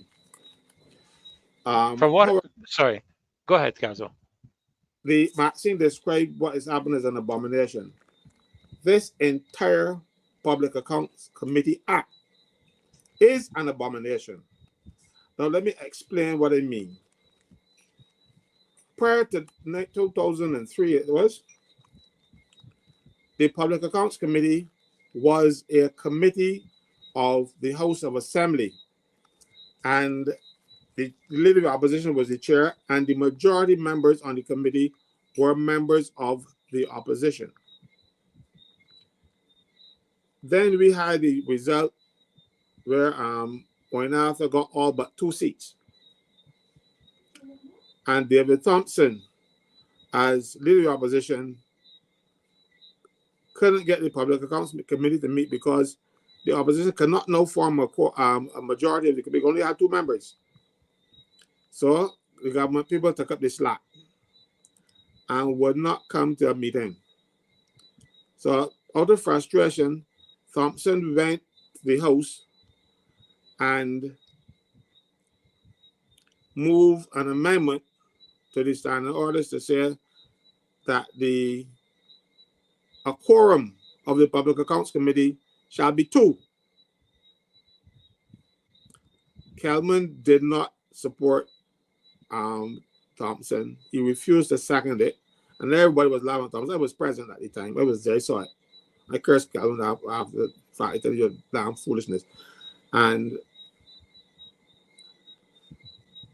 it became a big joke. So when Calvin didn't support Thompson, me and Motley got up and second the proposal with an amendment. So, and then they came up with this Public Accounts Committee Act. So this act was always designed to prevent the opposition from doing its job. Yeah, from doing the job that it was intended to do. There was never a need for a Public Accounts Committee Act. The Public Accounts Committee functioned with a majority of opposition people. Mind you, they would make a report to Parliament, and Parliament would then have to decide what we're going to do with the report. So, but the government didn't want the information to come out. So, Motley herself, I was there, present, and they were laughing at Thompson. And then she moved to have this act. And they came up with this abomination. And as a result, we have never had a proper functioning Public Accounts Committee since it was July 2003. Since then, I was present, I was abhorred because they were making fun. You see, this government does not want any oversight, and it is it isn't just started. I'll give an example, even for present day. On this show, we highlighted some atrocious behavior going on at the Barbados Revenue Authority, where a person could go into the system and change the tax values without government policy, without a law in place, and the Prime Minister would get it rather than, you see, than to check. She is always out to defend. And she's saying, oh, what will happen if we cut the taxes? The government revenues will do this and the social programs. That was never the case. The government revenues didn't bank on that money. What happened? BRA is given targets to meet. And when they were not meeting the targets, one man in BRA, one man, decided he is going to change the way they compute the taxes. He had no such authority. And when they recognized that, rather than to get up and defend it, because it was bringing money, the Prime Minister was trying to make it a government policy after the fact. And then she didn't call Sonia Brown's name. She said, even a person a member of this house, you know. Yeah. She is wrong. She is absolutely wrong. Mm-hmm. She either is being misled or she's being mm-hmm. deliberately dishonest. It is one or the two. And I don't know which one it is. But I know for a fact what the Prime Minister was saying is wrong. It is not true. And I challenge her to come out and deny anything that I just said just now. It is not the case. And so the same thing applied with the Public Accounts Committee. They do not want investigations into their behavior. So they cover up. Now, Maxine mentioned just now that the Auditor General can be required to do special audits. So what would the Prime Minister want to do audit on, or get somebody to do an audit on something that she's dealing with? Now, the Auditor General is independent, and we can see from his reports that he is. Even sometimes I don't agree with some things that he's written, but at least he believes and that what he is saying is correct, and he is not taking directions from anybody. And the Prime Minister cannot be in a position where she wants a person who is free and independent to check behind them, because when the truth comes out, she will not like it. So she's coming up with all these kind of fancy foolishness rather than let the systems in the country and the laws work. She has no role. Well, this I see somebody has posted a couple of things here, Caswell, and just before I mentioned that, Jacqueline Allen and I'll come back to that comment that she posted. But Maxine, I don't think we would be out of place because it is a matter of public knowledge. I have just observed in the this would be the 8th of June 2024 edition of the Barbados Today that Sandra Husbands became the 13th member of the Public Accounts Committee, and the names of the people are listed there. So I don't think we Right. would be out of place to let people know who the members of the Public Accounts Committee are. No, not at all. That's public information. Yes. What I'm seeing is members of Parliament, Marcia Cattle, Corey Lane, Edmund Hinkson, Kerry Simmons, and Colin Jordan. Government senators on the PAC are Lisa Cummins, Chad Blackman, and Gregory Nichols. Representing the opposition are Senators Tricia Watson and Ryan Walters, while the independent senator is Crystal Drakes. So that Right. we know the constitution we know the persons who constitute the Public Accounts Committee. And I must say that when I look at the names, Maxine, this is one of the reasons that I am tired and fed up of partisan politics. Because even though it constitutes the majority of government persons, one would want to feel, and that's why I must be brutally frank with you, I have disregarded the Prime Minister's call for this upcoming weekend, because you don't have the moral and spiritual integrity Authority. to call for what you're calling for. Because if you cannot instruct your ministers and instruct your parliamentary representatives to be cooperative of the role of the Public Accounts Committee, then I don't believe you have any right to instruct the people of Barbados as to what to do when it comes to this weekend. And I may be wrong in it, but that is my No, personal I perspective. would say, Pastor Ferdinand, look. I mean, let's look specifically at the issue that has been flagged by Mr. Thorne. That is the reluctance or the refusal, because they went down a line where they decided to vote knowing that they would win because of the composition that you just described. The Prime Minister herself, after the pressure, and I am not exaggerating, this right here, after the pressure brought to bear, but through the education and the information provided to the public about several projects. There wasn't not only the whole Hope Inc. situation, where $60 million from the Housing Credit Fund was handed over to a private sector entity. And we heard of individuals being paid in foreign exchange, people of various non-Barbadian non-nationals at the head of this. Apparently, it seems as though we've seen, subsequent to the revelations of Kimar Stewart and company and the discussions that followed, that this company seems to have fallen by the wayside. In fact, I was not, I must tell you, having had some bug from last week, Saturday, till I'm just getting over it, I really did not pay much attention to the proceedings in the House. And I did follow the Senate. I missed the proceedings in the House.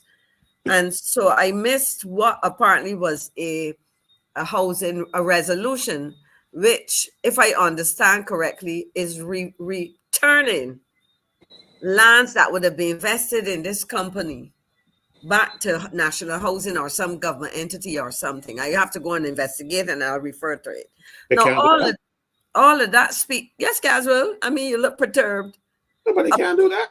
But I No, don't no, know. That's why I said. That's why I said. I When think you I invest- understand. When you invest property in me, it's my property. No, you got Well, are you surprised that substantially? So let me say, I promise you, Caswell, that tomorrow I will go and look on the order paper. There was a resolution on Tuesday.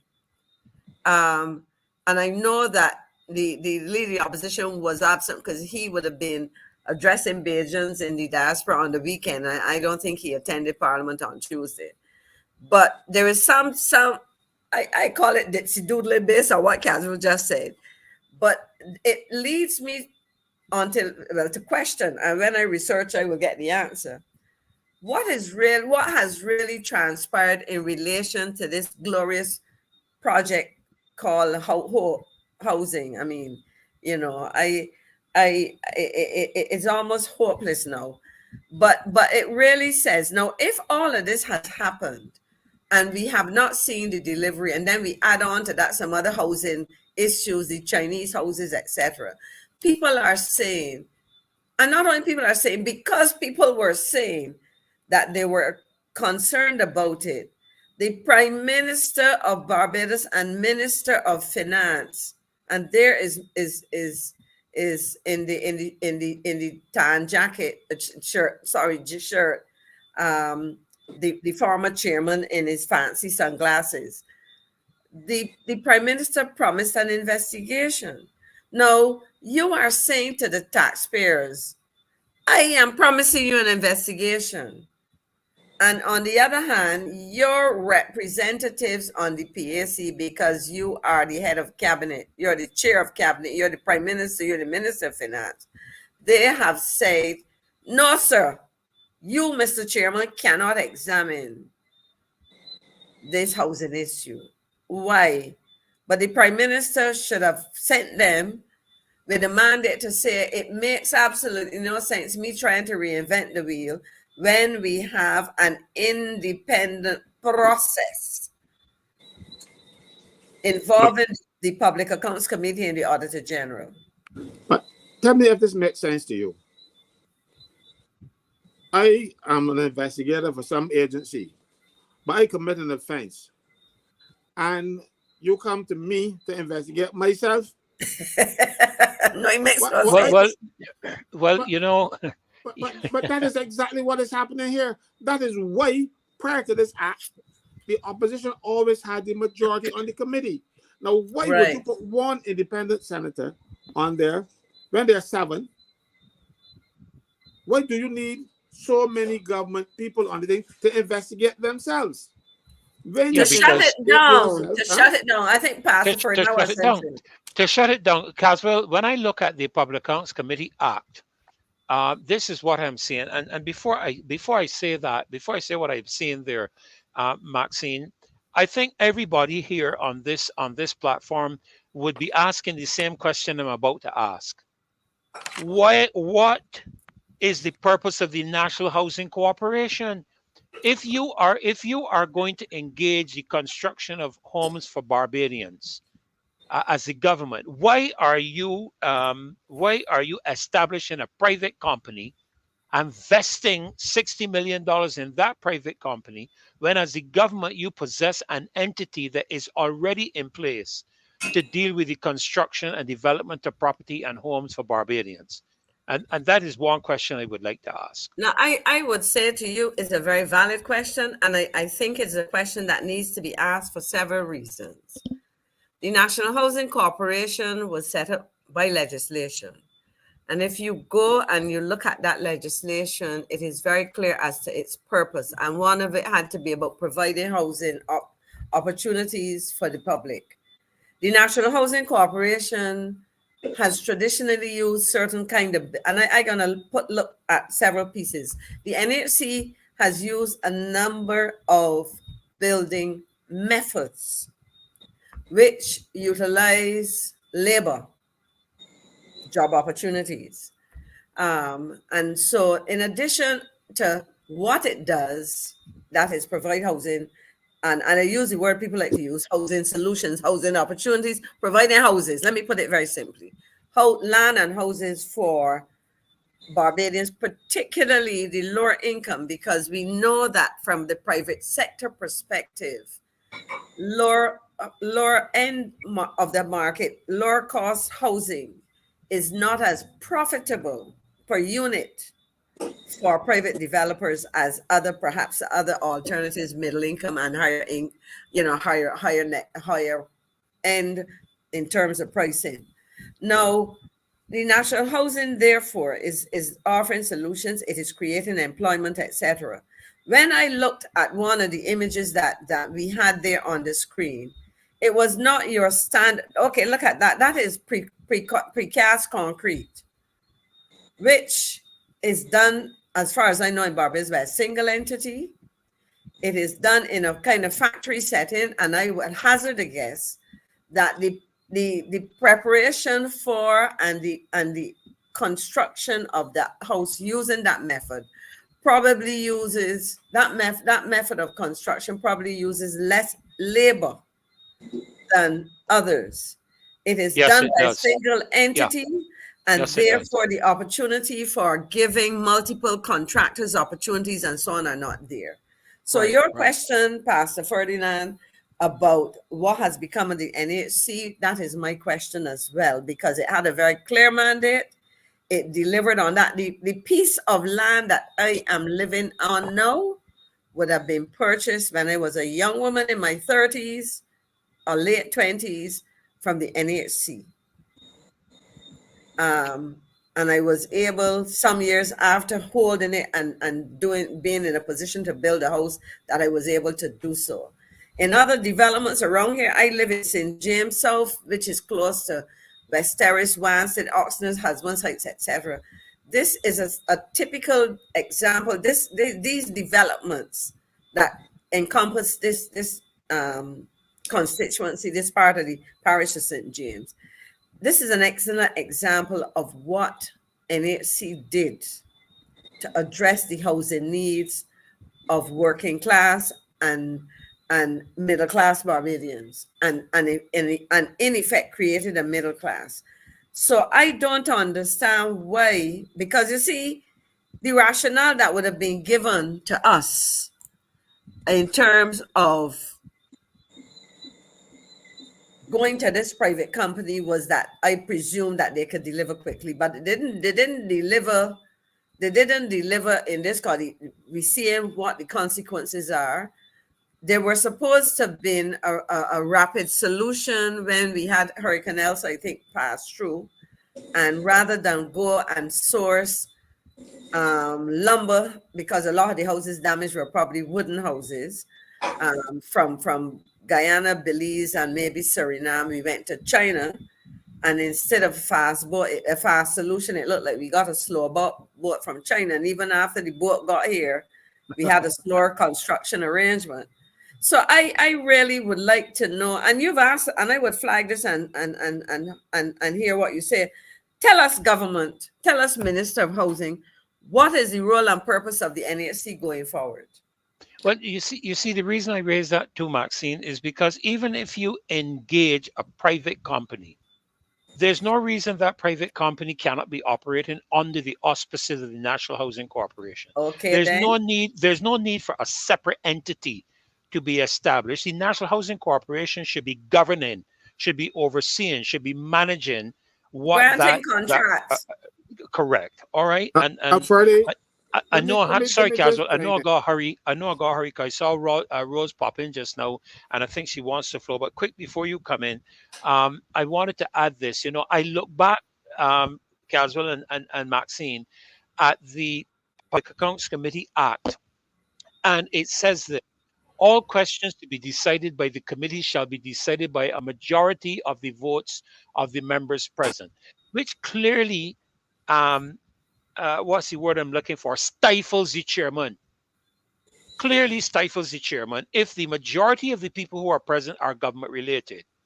And because of this anomaly, they are. And listen, I just sent you all something there in the chat. Kazula, coming back to you. Don't think I've forgotten you, please. Don't think that.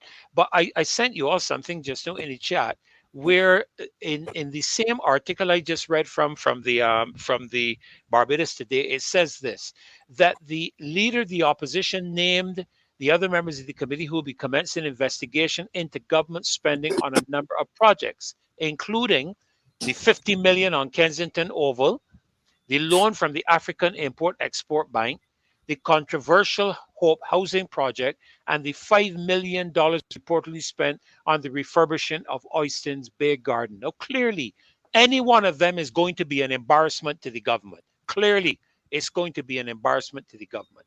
And I do not see how it is possible, given, Caswell, the outline of the Public Accounts Committee Act, the chairman and any other members presiding shall have a vote as a member, and in the event of equality of votes, shall also have a casting vote. The chairman shall call minutes and so on. But the point is, All questions to be decided by the committee shall be decided by a majority of the votes of the members present. If it's the Public Accounts Committee, Caswell, Maxine, and I see Rose is in the waiting room, so I'm going to bring her in quickly because I will be moving into her segment. So good evening, Rose. Welcome to the show. Really nice to have you joining us this A evening. pleasure. Thank you so much for being here. And I Pleasure. know the opposition, the loyal opposition, is going to welcome you with their comments. But if Thank that is you. the case, as Maxine Oh, and Caswell, and I'm pointing to two of you all because you all were in the Senate, then shouldn't there be some kind of an amendment if the chairman of the committee is supposed to be the leader of the opposition?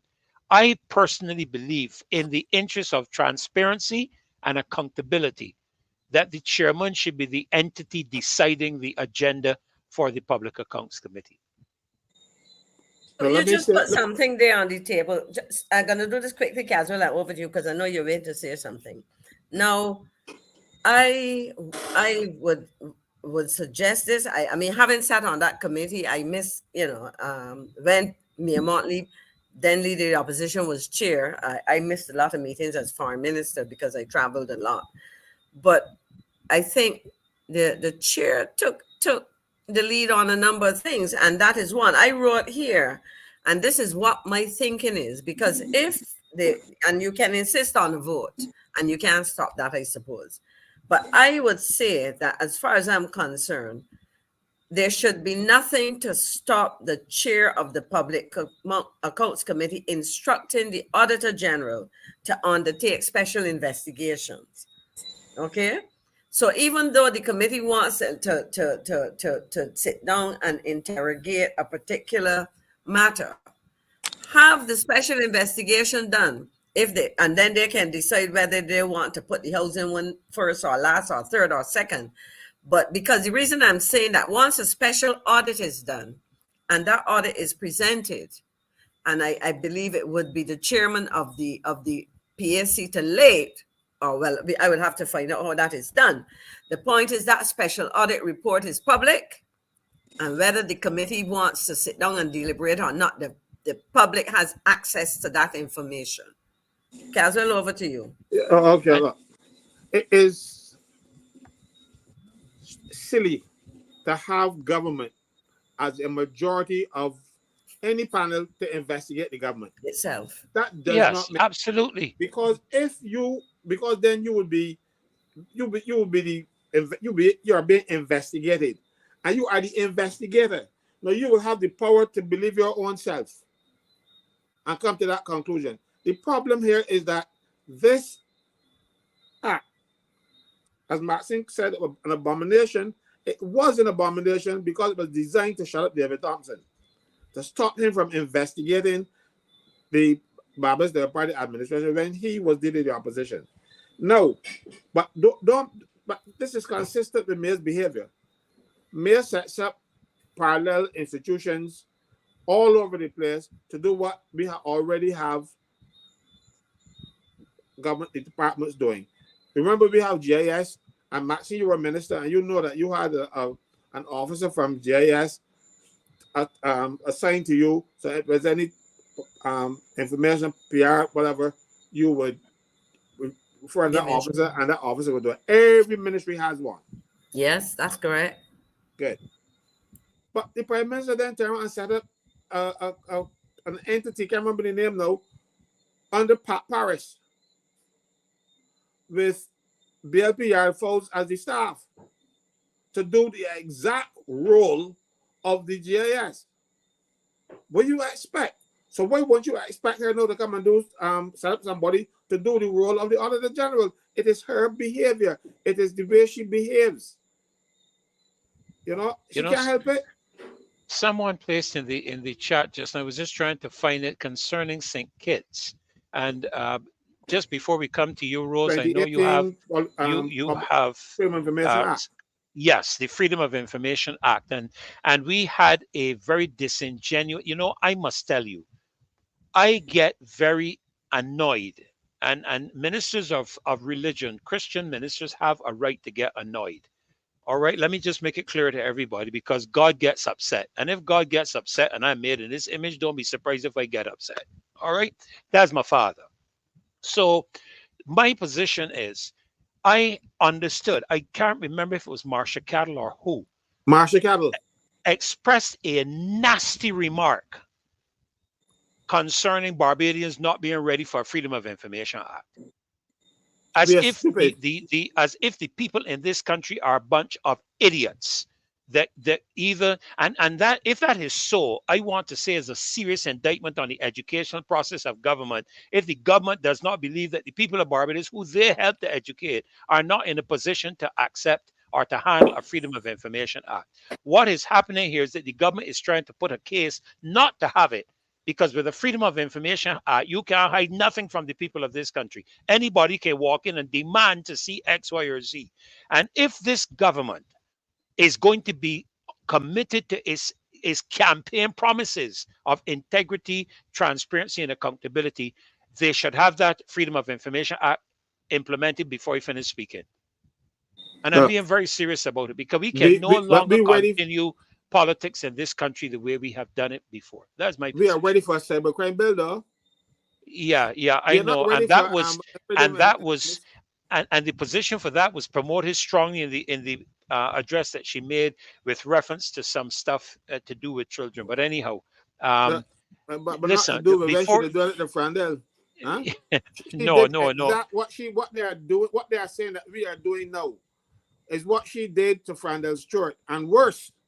And she didn't see anything wrong with it. That But no, lady is a megalomaniac. People say but dead here's the spot, but here's the other but she thing. could be And both. Rose, welcome. I'm going to bring you in. Your mic is muted, so I want you to unmute your mic so you can join us. Of course, I know that you have a particular direction you wish to go tonight, and we are excited to hear what you're going to be sharing tonight as well. But let me say this before you proceed. I wonder, the cybercrime bill does not discriminate between government, the private individual, and the opposition or anybody else. So I would hope that if they successfully pass the cybercrime bill in the form that the people of Barbados do not want it to be formed to be passed, that they don't open their mouth at all between now and the elections or during the elections. Because as far as I know, according to what I grew up understanding, the Lady of Justice, is that what they refer to her as? Um, that lady that they have holding the scales is blindfolded. So if it's going to apply to me, the government had better watch it. The ministers had better watch it. Of course, they can say what they like in Parliament, but they better be careful what they say when they get on a platform. Rose, welcome. Good to have you. We are going to take a little deviation here to come toward your direction. I know that you had indicated to me that what we would have been sharing would flow into what you wanted to share with us tonight. So we welcome you and we are open to hear what you have to say to us tonight. And I hope Kimar will join us, well, goodness gracious, shortly as well. And I hope Marcia doesn't kill me if we go a little over tonight. Welcome, Rose. Thank you so much, Pastor Ferdy. Hello, Maxine. Hello, Caswell. And good evening to the loyal sons and daughters all, firm craftsmen of our faith. Um, I missed you all being with you. Actually, was a little bit jealous and felt like walking out on you because you alienated me on Wednesday night, just teasing.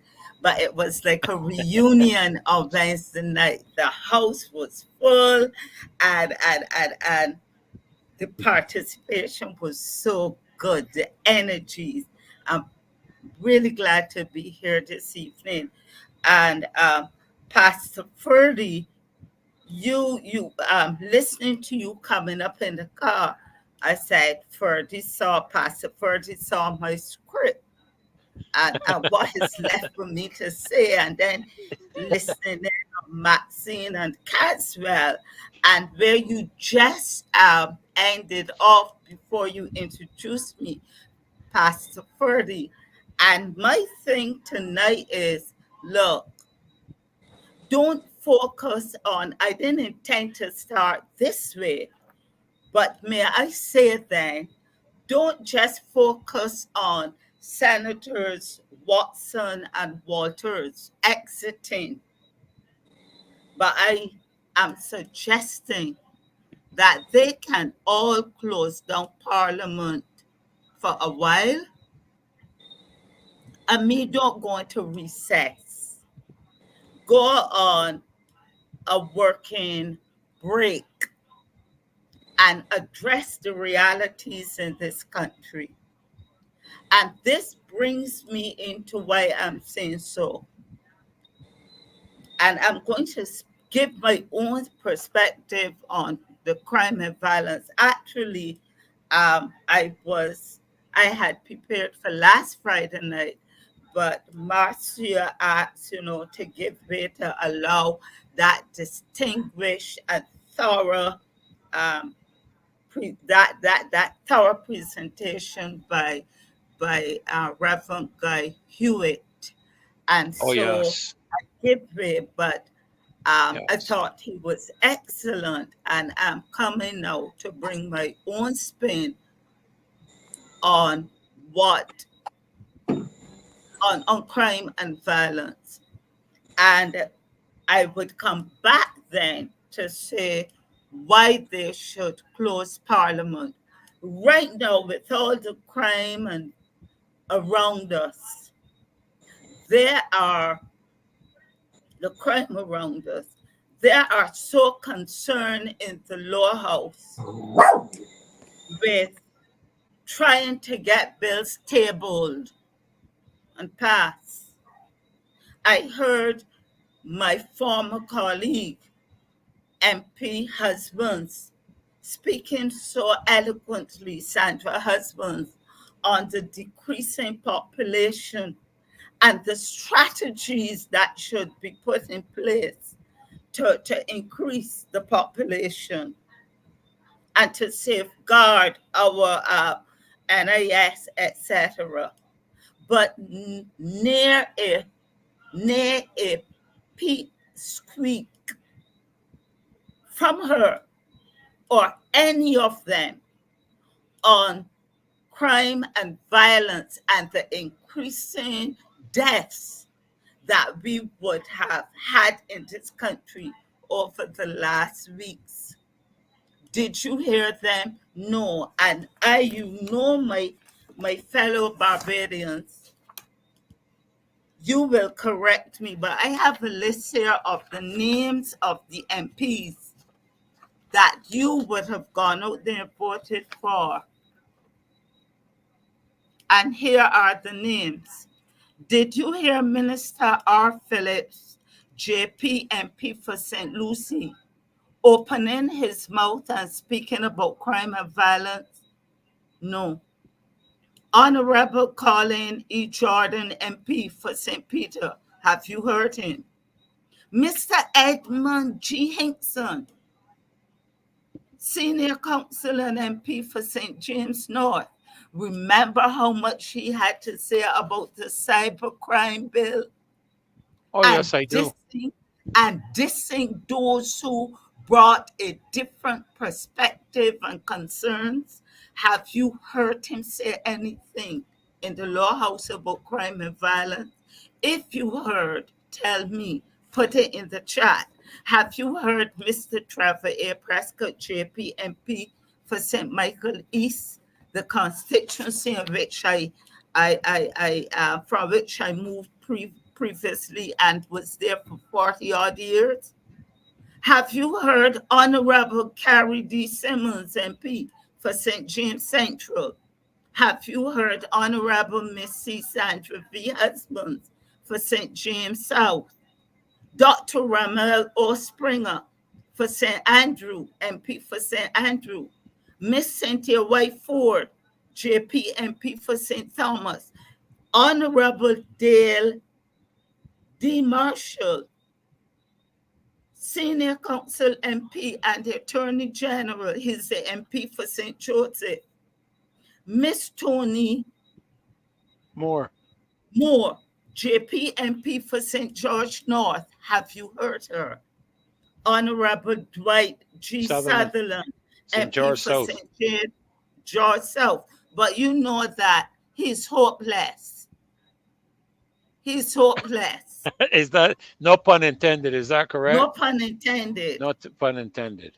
Have you heard from Honorable Ryan R. Strong, MP for Christchurch East Central? We have heard, were it not for MP Mr. Ralph A. Thorne, King's Council, MP for Christchurch South, leading the pack, though vilified time and time again, we would not have heard a voice in the House until the recent bull in the China shop approach by the Prime Minister recently. Have you heard Mr. Wilfred A. Abrams, Senior Council MP for Christchurch East? Have you heard Honorable Miss K.S. McConney, MP for St. Philip West? I'm giving a roll call. These are the persons, and they are sitting in the lower house. Crime affects all of them. And in each of their constituencies, there are hot spots. And we have not heard from them. Have you heard from Honorable Indar A. Bear, MP for St. Philip South? I haven't heard from Honorable Sonia E. Brown, but she's taken up the battle on other fronts with that land tax, right, Caswell? Have you heard Yes. from the doctor, the Honorable William Dugrid, MP for Christchurch West? Have you heard from Neil Rowe, JP, MP for St. Michael Northwest? We heard from Honorable Mia Motley in her capacity as Prime Minister, and Dr. Ferdinand, you exposed on that quite well when you talk about the lead she has taken. But can I interrupt you? You said, could you repeat that role again, please? What you just read about her. Could you repeat that? Her role as Prime Minister, and not in her role as Minister MP for St. Michael Northeast. Well, can I add Minister of everything? Because for the past month to 2 months, the only minister we have heard addressing this country on every matter is the Prime Minister. So I think you might have to amend that reference you make. All right. I'll be led by you. You know, I usually respond. Pardon the irony. Noted. Will be led by you. But have you heard from GP Ian Gooden Edgell on MP for St. Michael West Central? And crime does affect tourism. Have you heard from Mr. Christopher Gibbs, MP, St. Michael West, in whose constituency we've had some hotspot trouble? Have you heard from the Honorable Arthur E. Holder, MP for St. Michael Central, and Miss Marsha K. Cattle, MP for St. Michael South Central, more concerned with insulting our intelligence that we're not ready yet. We're not ready yet to handle that information. But have you heard her speaking out? And certainly there have been issues within her constituency. We haven't heard. Have you heard from Honorable Corey A. Lane, MP for the City of Bristol? What about Honorable Kirk D.M. Humphrey, MP for St. Michael South? What about Honorable Miss Sancha J.O. Bradshaw, MP for St. Michael Southeast? And I don't even know if this MP, I don't know about this MP. Honorable Davidson Ishmael, is this the one who messed up the Trident ID cards? Have you heard from him? And what about Honorable Adrian R. Ford, MP for Christchurch West Central? I hate to interrupt you again, Yes, please. Rose, but some of these names you're calling I don't know because I've never The heard same those. thing here. You heard me stumbling because my Sorry, thing I'm is, sorry. who is this body? At That least is why I'm saying shut down the House of Parliament. somebody What just posted about that Mia speaks Honorable 28 Charge languages. Charles MacDonald Griffith, MP for St. John, as well as Minister of Youth? We're not hearing from these people. They did not, you know that there's a saying, cat got your tongue. Well, it seems as though that the cat has got the tongue. And I researched that expression, and it is a slang for "Are you afraid to tell or talk?" And it says that it comes from when the captain of the ship shared a secret with the crew, and they were not to divulge that secret. It was known as "Cat has your tongue." Are you afraid to tell? Are you afraid to talk?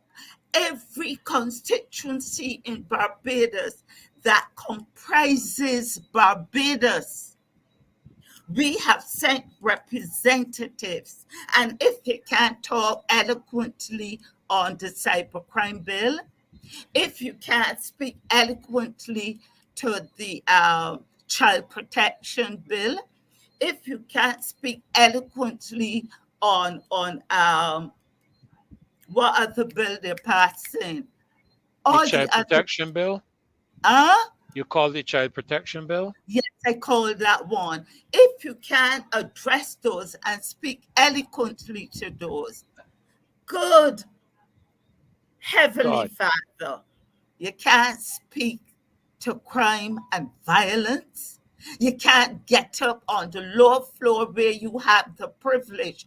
And dare I say, Maxine, you will correct me, but I don't think is that allowed in the upper house.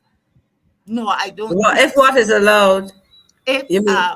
speaking out on the matter, No, like I think the reality is that every member of parliament, whether it is an MP or a senator, has an opportunity to speak. And you often have what I would call Except significant Trisha Watson. latitude. Huh? What you said? Except Trisha Watson. They won't let you speak.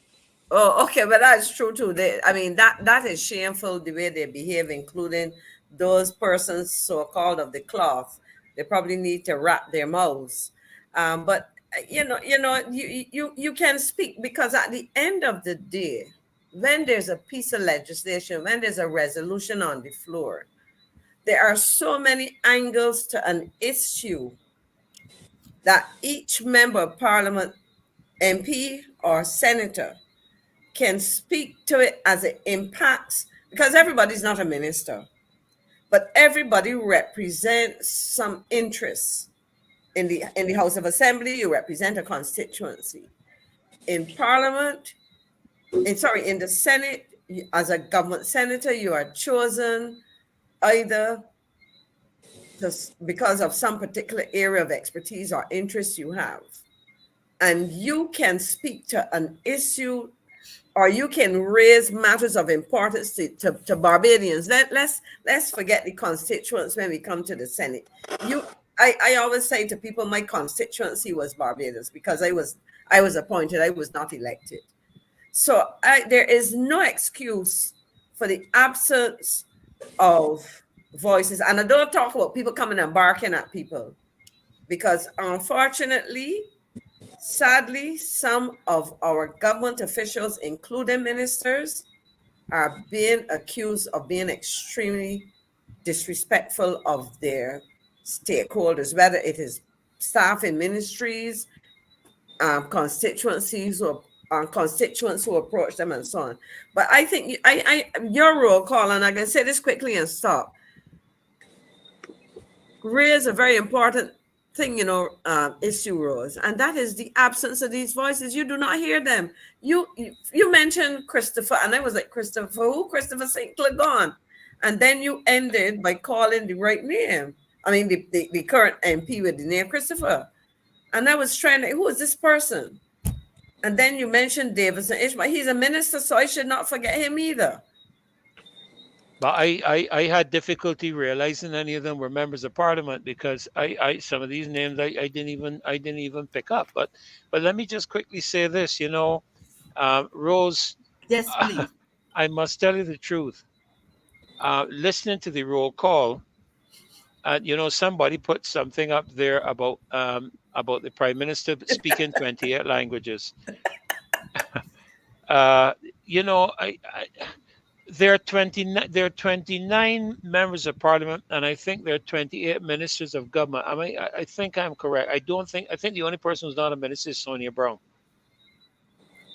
If my mind serves me correctly, am I right? No. Cynthia. You have to have at least. Sorry, Sonia Brown. My apologies. Sonia Brown is not a minister. Cynthia Ford is not a minister. You have to have a chair, a speaker, a deputy speaker, chairman of committees. So everybody else can be a minister. St. Michael Northwest is not a minister. So we got about what, 26 ministers? He was the deputy speaker. And then the shift that on the Cynthia Ford, then the government judged him. See, there's really needed separation of powers. Anyhow, Rose, you go so ahead. You have but then they go and get ministers in the Senate. So you got John King,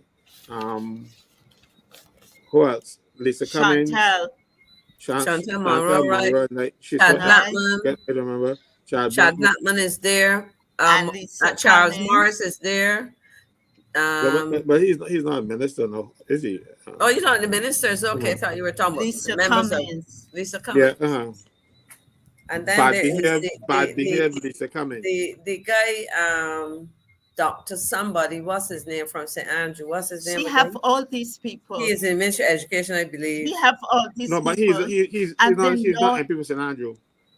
But he's not parliamentary secretary or something? He's a parliamentary secretary. Tell me about. Wow. You see that? But the thing is, them a job to do so that they can't speak up against it. Because if you're a backbencher, you can speak your mind. If you are a minister, you have to tour the cabinet's line. So if you put everybody in cabinet, you don't got nobody to speak up against you. Exactly. Many hands make light work. No, too many cooks spoil the broth. Yeah, and not only that, but many hands to tell you a good gag, because they gag them.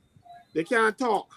She don't let them talk. That is why they're not speaking Rose, because she gave everybody, the only body in the house right now that does not get more money than the statutory salary for a backbencher is Sonia Brown. Everybody else is get more money for another. They established other chairman of committees, so that people like Tony Moore will come a chairman of committee and get additional $3,000 on top of her salary. I think Eddie Hinkson get one too. That's why he was there parading with the cybercrime bill. So she found a way to buy, and I'm saying buy, everybody, but right now except Sonia Brown. So she's the only body and you realize that Sonia Brown is the only body that she's criticized. But why I did that is that I have been looking at what is representation.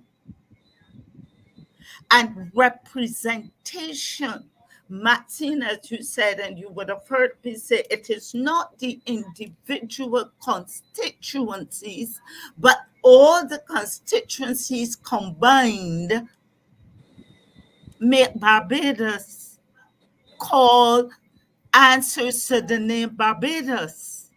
And if it touches one constituency, there's a ripple effect. There is somebody in that constituency who is affected, and they have relatives, friends, or whomever in another constituency somewhere in Barbados.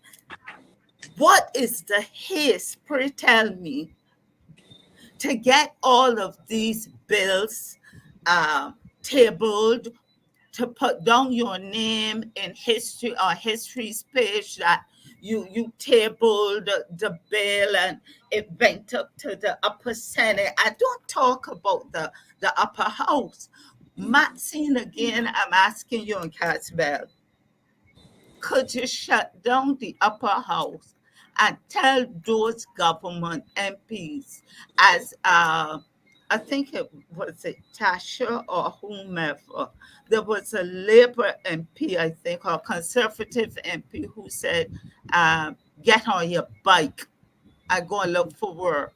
I can't remember who it was. I don't remember exactly who it was, but that sounds familiar. As if I can find it for you as you Get speak. on your bike. And I remember my mother, who was in England at that time, using that expression. And it became an expression through Britain where you wanted somebody to get up and do something or act. I listened to the deputy president of the Senate, and I'm saying, so much is happening in this country. Is this what representation looks like?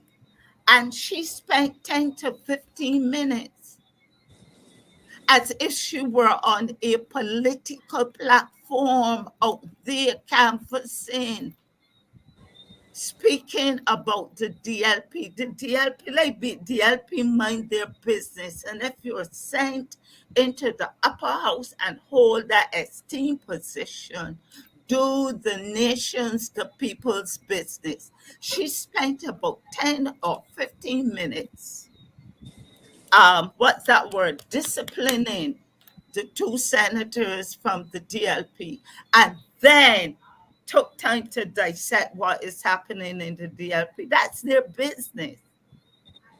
That's not the place for that discussion.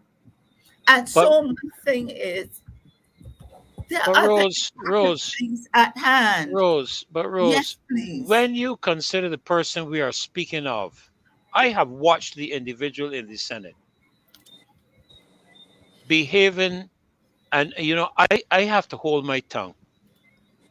I have to hold my tongue because on the back page of the Barbados Today, I saw the Attorney General saying silly to what the leader of the opposition had to say with regards to the formation of the specialized crime force in the police department, which already has a criminal unit relative to that in place.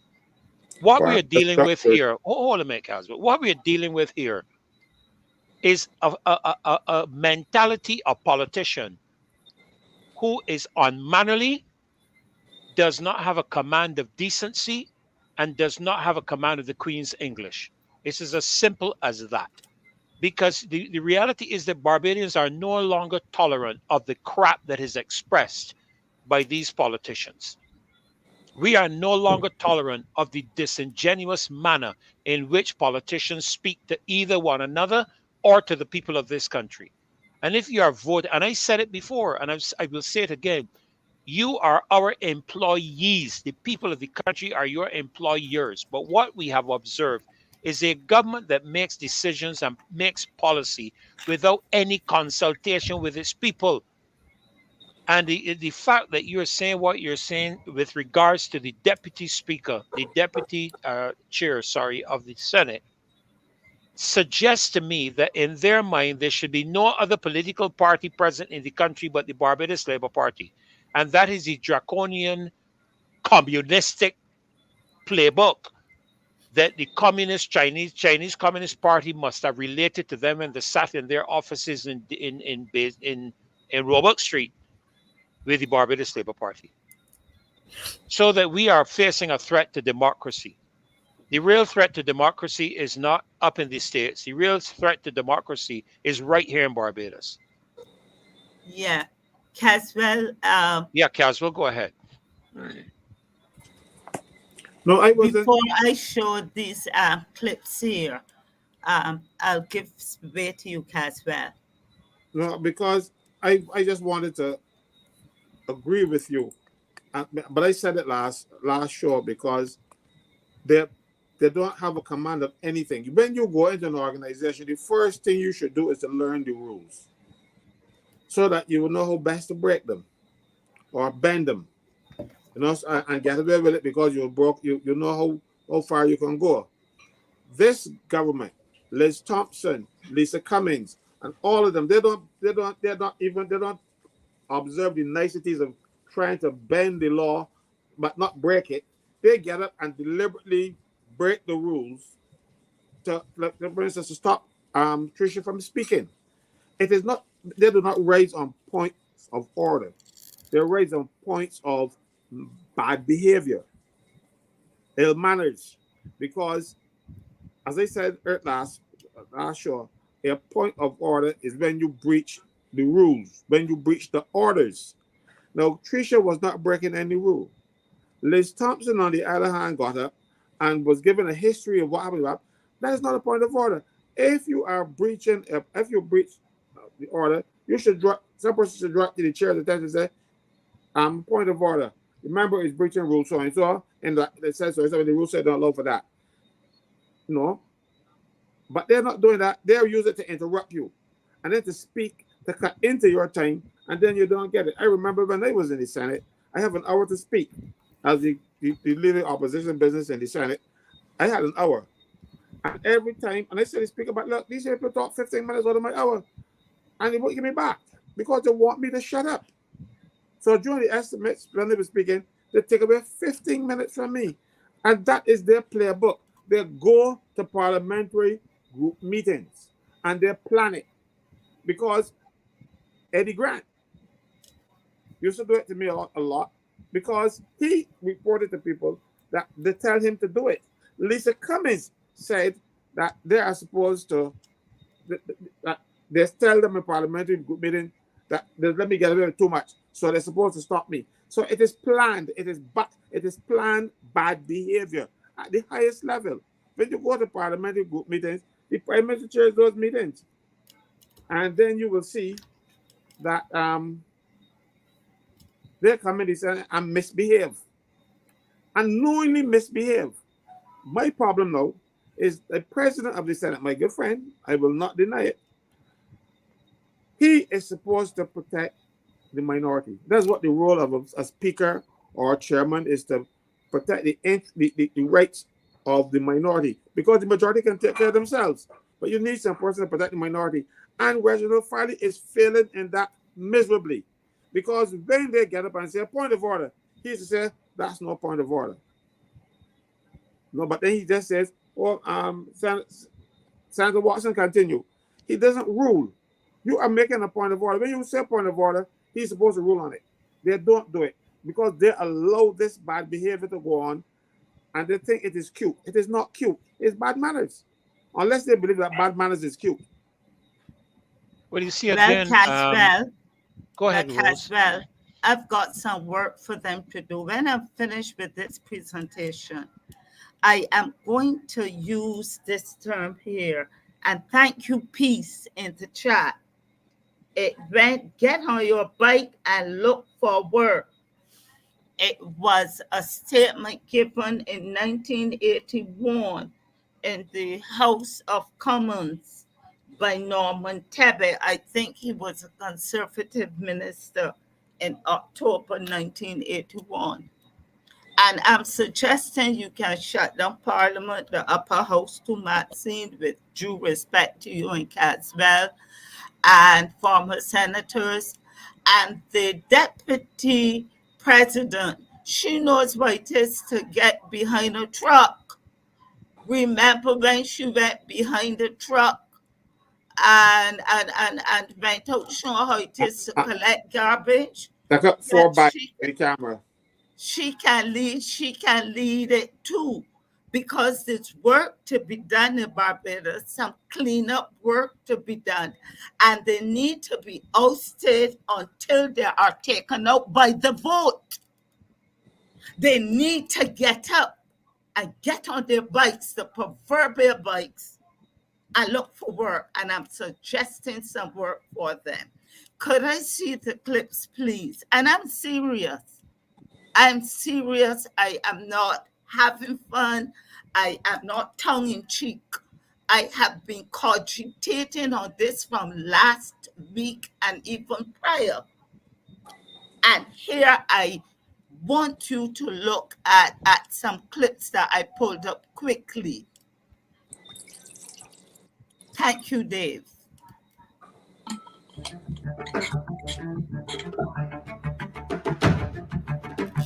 We have people who are on bail for 2 and sometimes 3 homicides.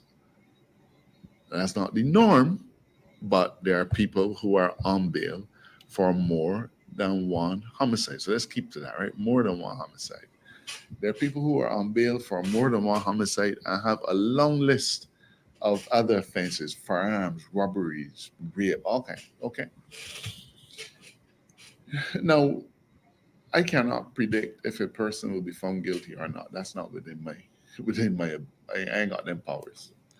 But so long as our court system is able to deal with cases swiftly, then the criminal element will know that when caught, there's a risk of punishment following very shortly. That is key, in my view, to helping us. It's not the solution, but it is key to helping us deal with the issue of violence and young offenders. Punishment must follow swiftly. If they get off, they get off. That's a man is innocent until he's proven guilty. I not felt guilty by the AG, proven guilty to the jury. But if we are able to get our cases through quickly, then we will see some salutary effects. As I said, when punishment was swift, you behave yourself, okay? When punishment is deferred to Lord knows when, you continue doing what you're doing. And so that's why our efforts to strengthen our judiciary in terms of the criminal bench is so important.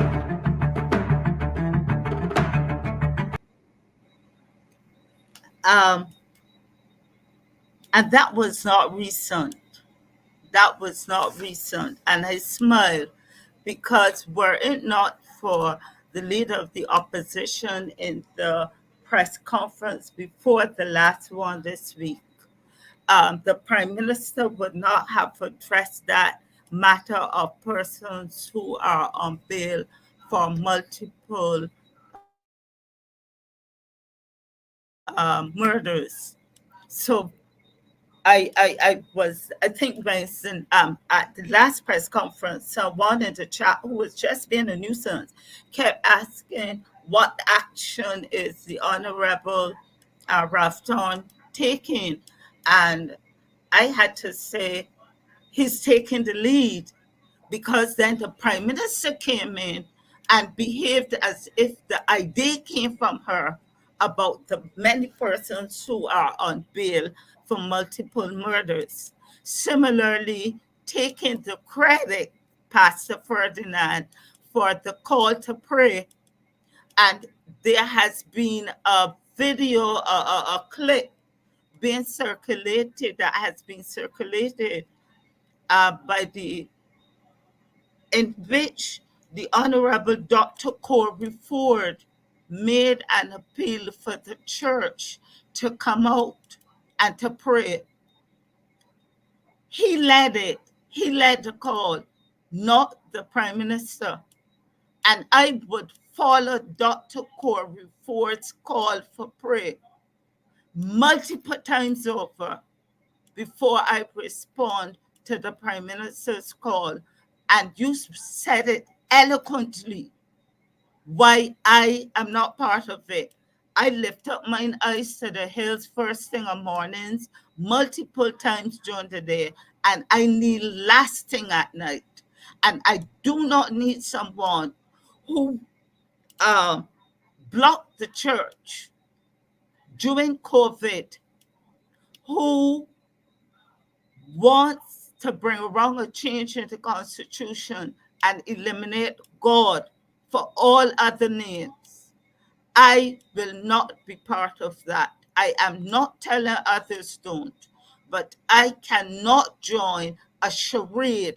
I cannot stand in the crowd and see the empire naked and say the empire is closed. I will go on another street and stand. That's where I'm at.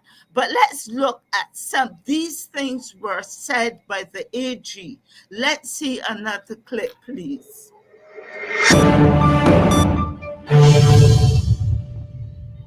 The government of Barbados remains resolute in stamping out every instance of gun-related crime. Attorney General Dale Marshall today assured residents in New Orleans and Chapman Lane in the city that government will do everything necessary to ensure the safety of all Barbadians. Accompanied by Minister of Maritime Affairs and the Blue Economy, Kirk Humphrey, Commissioner of Police, Tyrone Griffith, Chief of Staff of the Barbados Defence Force, Colonel Blaine Granham, and other members of the High Command of the RBPF and the BDF, the Attorney General stated that Prime Minister Mia Amour-Motley has agreed to make extraordinary resources available for the RBPF to assist in wrestling gun violence to the ground. We've also asked the Barbados Defence Force to give us their own extraordinary assistance. The members of the BDF are well trained and they generally assist in this regard, but I've indicated to Colonel Graham, Chief of Staff, that we no need to call on them for manpower support more than ever. And they've willingly agreed to join in the fight.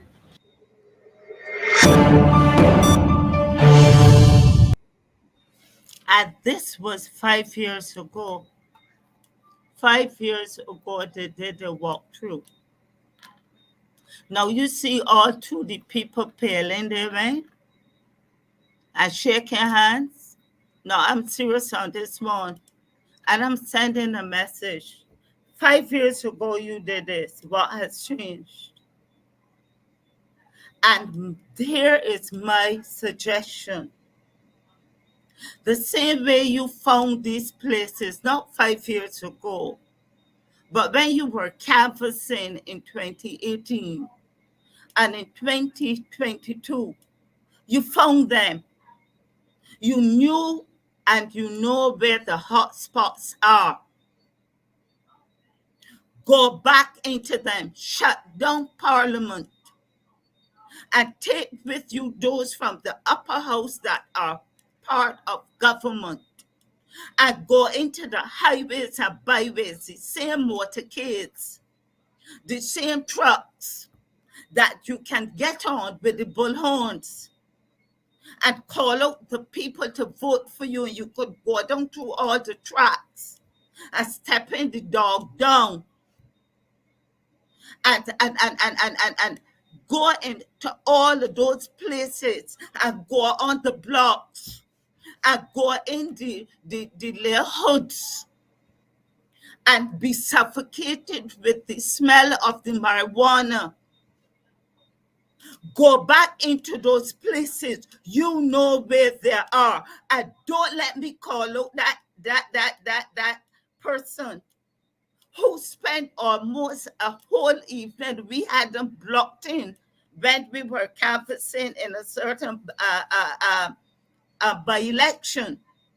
You MPs know where the hotspots are. You go there for the votes. You give them the right shirts with the $100 wrapped up in it. You promise them jobs. You promise them a better livelihood and a better way of living. You made promises to them and you have neglected them. You know where they are.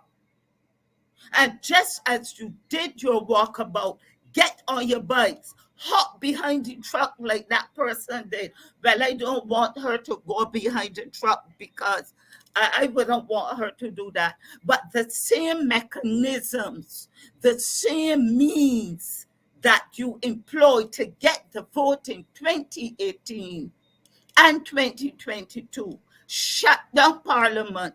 Get off your butts. Hop on your bike. Hop on the trucks. Get the motorcade. Stop the walk-up music. Stop the DJs and go into those areas and bring solutions. And here is one that I have. Pull those young people off the blocks. Take them to a retreat or lockdown. I'm not saying into gang. I'm saying treat the groups individually. Take them on retreats. Enlist the same BDF to take them on hikes. They got energies that they want to work off. They have conflicts that need to be solved. Take them out to do team building. I have gone on hikes. I did the Great Train hike several times. I have gone on all kinds of hikes, uphill, downhill, through gullies. Take them on BDF hikes. Take them up in Harrison Cave and put them on the zip line. I did it. The end of 2022. I zipped my way into 2023, hollering for murder, but I did it. Carry them up then as soon as they come off, put them back round, terrorize them and hear them hollering, I want my mother, like the little one in the minivan. Do something and stop all the talking. The same way you carried the BDF down through the paling in town and you did the walk around and the tour, you can do it again. This time, let it be targeted.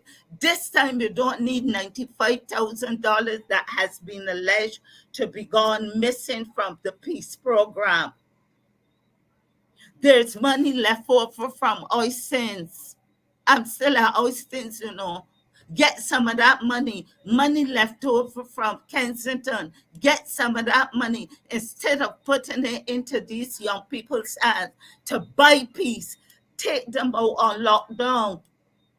You did it for COVID. You had hotels that you employed for and you sourced for COVID lockdown quarantine. Take these young people off the block. I worked with NCSA. I worked with another project with at Youth Risk. And what did we do? We carried them away for weekends. And I'm not talking about bringing in fancy speakers. I'm talking about there are young priests out there. I'm not talking about bring back in gang leaders. I'm talking about their young priests, their pastors like yourself, the persons that you can identify who ain't going to do it for money, but will need the resources. And do something. Don't tell me that you're telling people to reflect on Saturday for 5 or how many minutes and get in your family house and say, man, don't do it like that. Let me reason. I reason that in many of those homes, the homes that people reason, they're not having the issues that we have. And many of the youth choose to leave homes where that kind of reasoning occurs and they go into other areas. They go on the block, they go into the gangland, and they have another type of reason. So, Prime Minister, rework that narrative. This is not a manifesto speech. We are dealing with the lies. You're talking about the decreasing population. Well, one way is being decreased by young viral men who can reproduce, killing out each other. We work that script through the way. You did say that you wrote notes and you're talking from your heart. Well, I can't buy that script. I do something. you know where they are. Look at the other script, the other videos for me, and we'll soon come to an end on this one. 55 new police officers proudly displaying the Not this one, not this one, not this one. I am not asking for forced disciplinary programs by the government. training they've received. I'm not saying that to the person here. I'm not saying that. I'm not saying disciplinary program. I am saying you have gone to them. You know where they are. Pull them out. Engage them in activities that will help them to pull them out. Pull them out.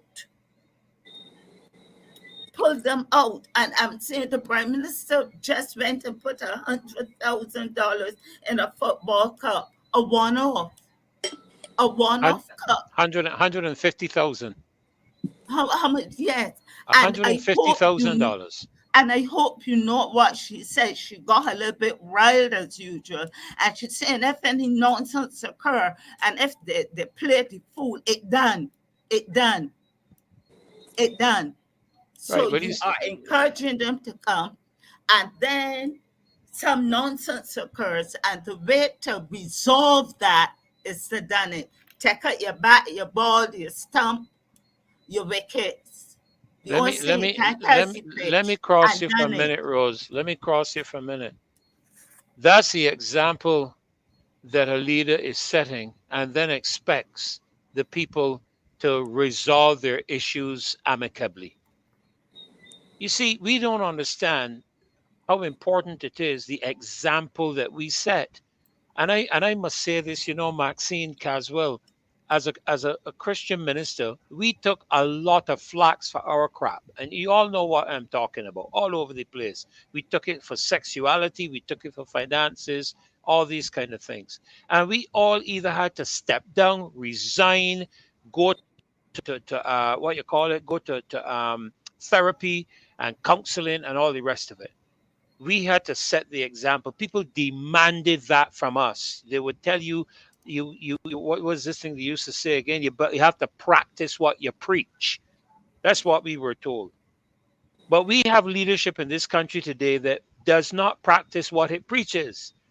And that is the problem we are having. When you see the conduct in Senate, when you see the conduct in Parliament, and then when you hear the minister express in public what you have just said, is there any wonder or any surprise while we have so much conflict in the country? Because that is what the leadership is setting an example with regards to. I apologize for crossing you, Rose. And this one, I'm just showing these to hear that this is not recent. And what has been done since 2 years ago, since 5 years ago, when these statements were made. Could we have this one, please? In his contribution to the debate, Shadow Attorney General Dale Marshall focused much of his attention on the state of crime, particularly gun violence. And in a week that we could have 9 shootings, and Attorney General comes in here to promise police officers new buildings. New buildings? Your words come back to Mr. bite Speaker, you, boy. If he were honest about the numbers, he would not even be boasting about 13%. Because if this debate had taken place only 2 months ago, sir, the percentage would have been 48. There would have been he would have reported a 48% increase in crime over the same period last year. And Mr. Speaker, for the same period, he would have reported a 245% increase in crimes against the person only 2 months ago. Where you got these figures from? I'm happy to make them a document to the House. They are sent to the opposition by the Royal Barbados Police Force. I hope you heard Michael that Buckley. one. No, how is that? Not that. I hope you heard that one. that they got, and the deputy president in the Senate said that when they were opposition, they had friends in the public service that would keep them in the know and in the how. So there we go. And look at that. That was when he was in opposition. But what has happened since then? I think there's another clip, Dave. Could you show that, please? With the AG. And that one where the AG says that they know where the spots are. I'm not seeing it.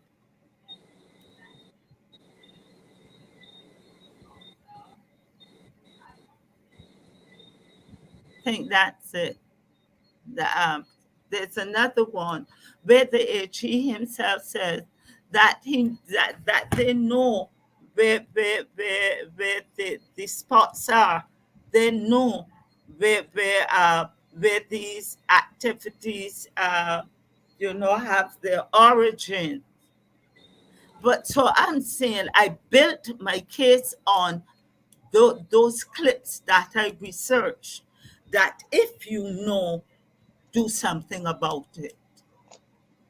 Absolutely. Absolutely. If you know, Absolutely. do something Do about it. something I'm about it. going to pause here. I had so much more to share, but my thing is, what are you doing? If you know, do something about it. Get up those names that I have called, who have sat in the house and I have not heard them expressing concern whatsoever about what has been happening. Were it not for Ralph Thorne, Honorable Ralph Thorne, we would MP and leader of opposition. There would not be a voice speaking out about it. Um, were it not for the Martin Week Show initiating the vigil,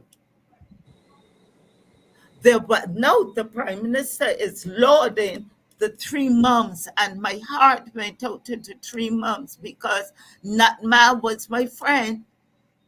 Natma was my friend. Natma would see me mulls coming up and got my nuts ready for me and throwing an extra bag.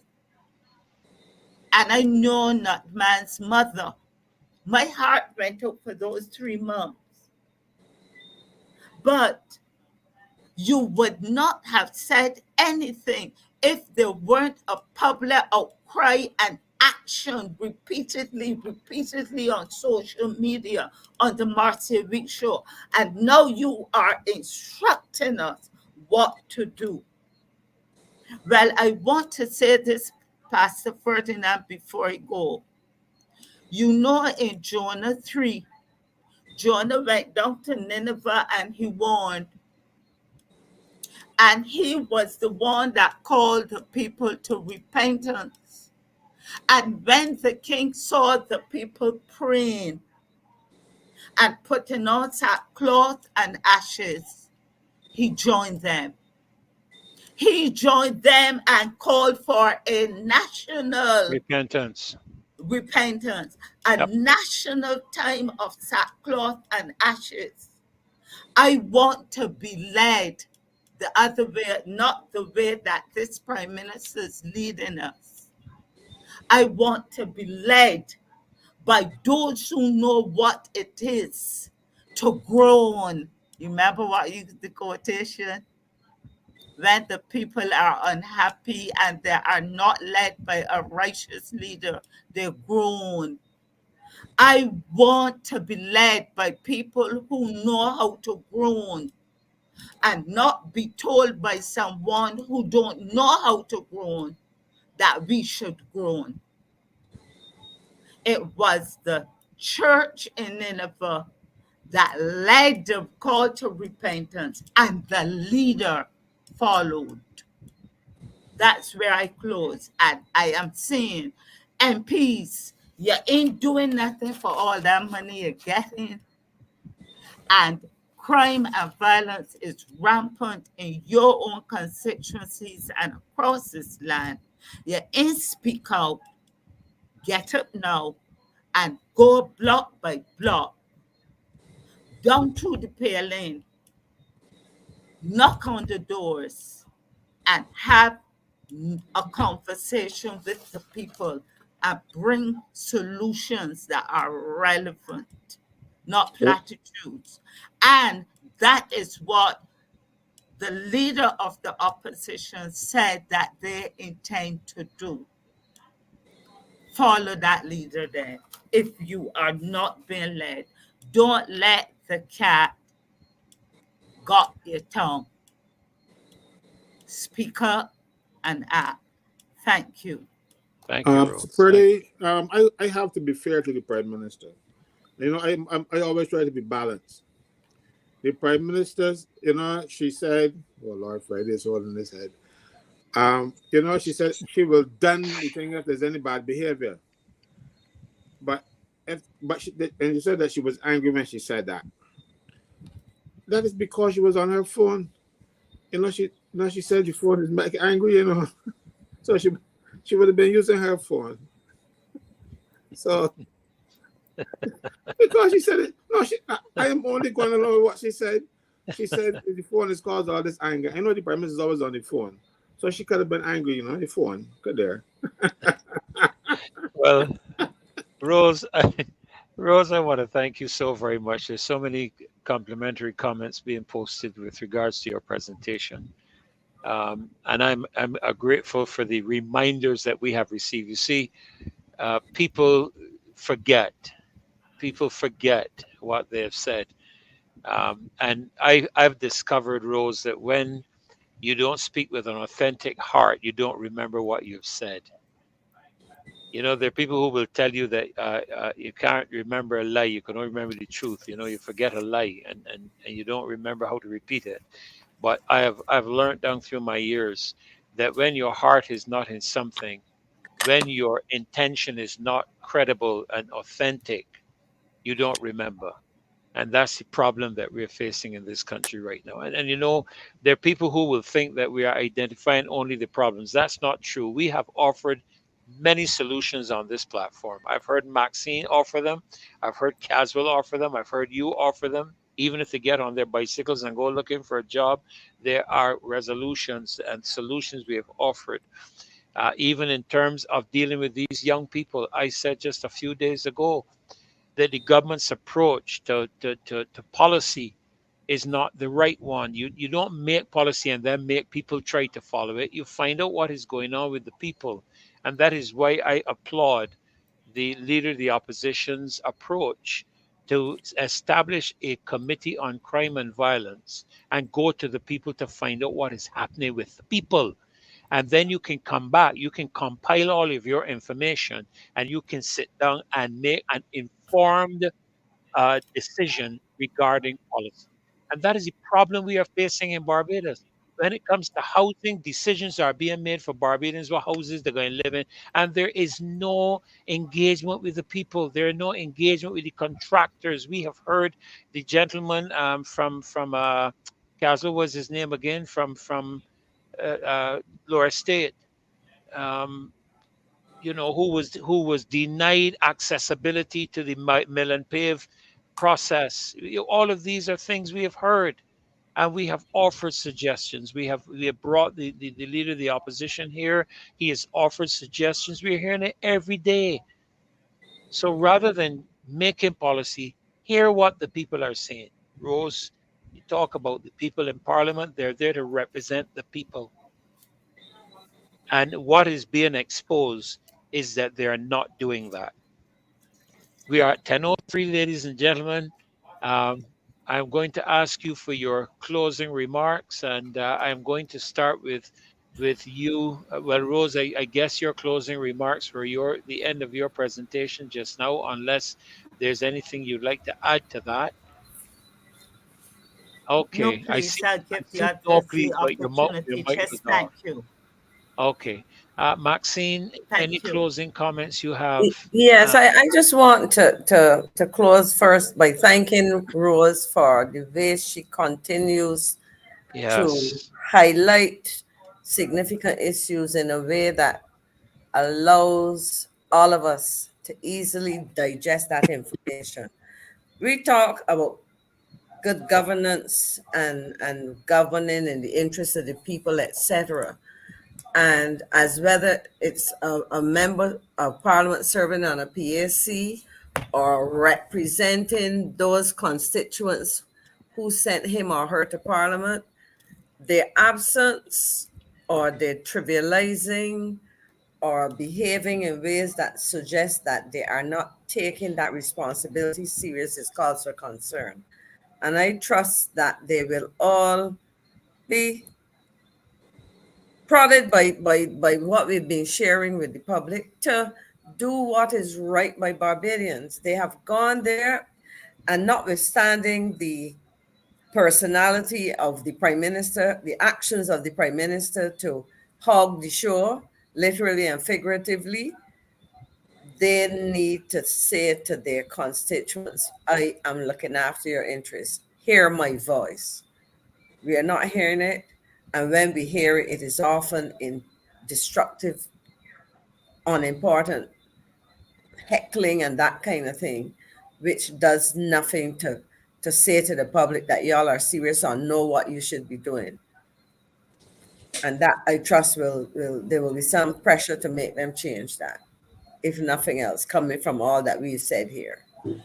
Well, thank you so very much, Maxine. And I really appreciate all that you have contributed tonight, especially with regards to the Public Accounts Committee. I have had a educational 2 nights since I took on the responsibility of hosting the show due to the absence of Marcia on her trip to Trinidad with the team to do her presentation there. And I've really appreciated so much information. I'll tell you that tonight and Wednesday night have been 2 intense nights, and I really do mean that. And so I want to thank you very much, and I hope that you'll be available. I know you are a busy woman. I will await Marcia's Sunday? instructions otherwise, but I hope that you might be able to come on Sunday and Yes. further, if not Close to. further, educate the aspect of the PAC. Engage. We don't know what will happen between now and Sunday because we may have to deal with it because it seems that every day you get up is something different, something new, you know.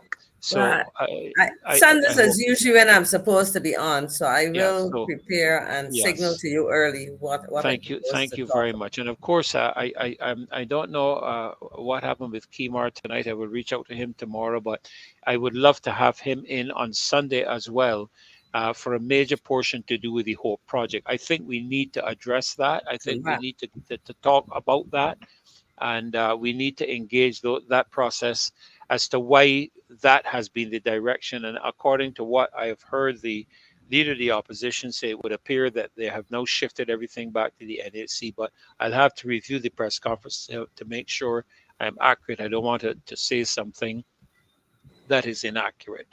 Again, Rose, thank you. Caswell, your closing remarks, sir. But yes, thanks, Freddie. You know, I'm going to say something that will get people angry with me. You get the government that you deserve. And Barbados got this government because we were more interested in party politics and the hype and the nonsense that they were peddling, and the glitz and the glamour and the free food and the red shirts with the $100 wrapper in it. We were more concerned with what we can get. But that was short term. That was for election day and a couple of days around that time. You are suffering now every day after the election. Most people in Barbados are suffering. And we need enforcement of our laws. The laws are there. I hear people, I saw a group saying we want campaign finance reform. We don't need any such thing. We just need to enforce the laws on campaign financing. They're already there. And people think that they're not there because they're not enforced. But the problem is you have a system where the Prime Minister determines who are heads of department. And a lot of them are acting or temporary. And one such person was the chief electoral officer around election time. Now you think I'm going to go against the government and do things when they acting? Well, if the government went back, I ain't got no job. You see, so we need a whole revamp and a whole rethink of how we govern, how we select the people that we govern, because most of the people in the Barbados that are part of the administration right now were handpicked. Yeah. They didn't come through the constituencies and stuff. The Prime Minister said, I want that person, and put them in place. She didn't want Ralph Turner. She has somebody in place in his constituency, even while he was on their side, because they do not know how to behave. We want leaders who we can look up to. And I find it very difficult to look up to these. Freddie, I just going to finish by saying to you, you were talking about people have to have a good heart. They will remember what they're saying and stuff. But it's not only that, you know. It could be early onset Alzheimer's. And I suspect that's what's happening with the age. Good night, all. Oh my goodness. Oh wow. Well, listen, folks, I will say this to you, I thank God for my country. I know we've talked a lot about the ills in Barbados, and I've observed some comments tonight, but I'll tell you this: I'm tired of the past. I'm tired of people constantly referring to our political past, and I'm not talking about educating us. I'm talking about the aspect of trying to suggest that because so and so did it before, we don't have a right to be critical and examining of what is being done now by others who are doing the same thing they criticized when they were in opposition. And that kind of political rhetoric I will no longer tolerate.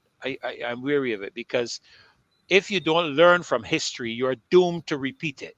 That is what I understood in terms of an expression that I learned years ago. So we need to learn from history what not to do, and not to continuously regurgitate it and rehearse it.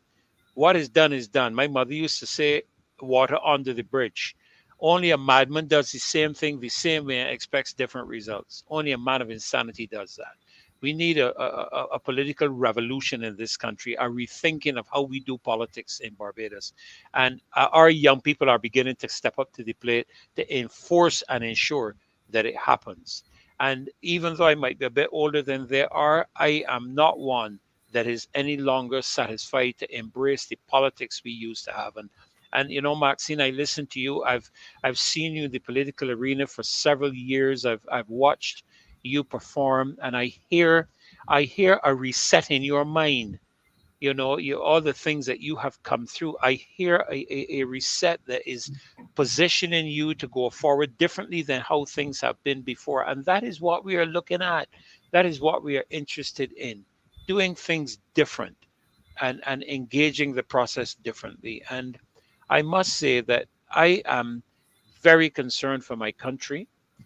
We pray constantly for it. Maxine, I will say I'm a little disappointed I didn't get an invitation to sing at you all event at the gymnasium on Sunday.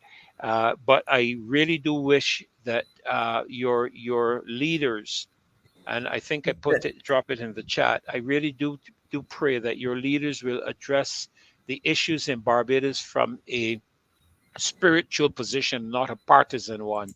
We have far too much partisanship and too many people sucking up to the leadership of the country. And the prophet is not one who ever sucks up to the king.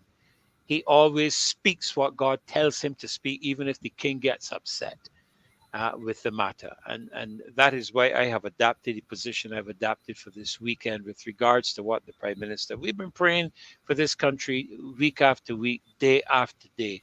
And she is in our prayers. But because you're in our prayers doesn't mean that you cannot be criticized. And if you want to find out, you better read the four Gospels and see the man Jesus, how critical he was. He was no joker here. He was no joker. If I might say, as I had mentioned, the Anglican Diocese had planned that service before the call for the Prime Minister.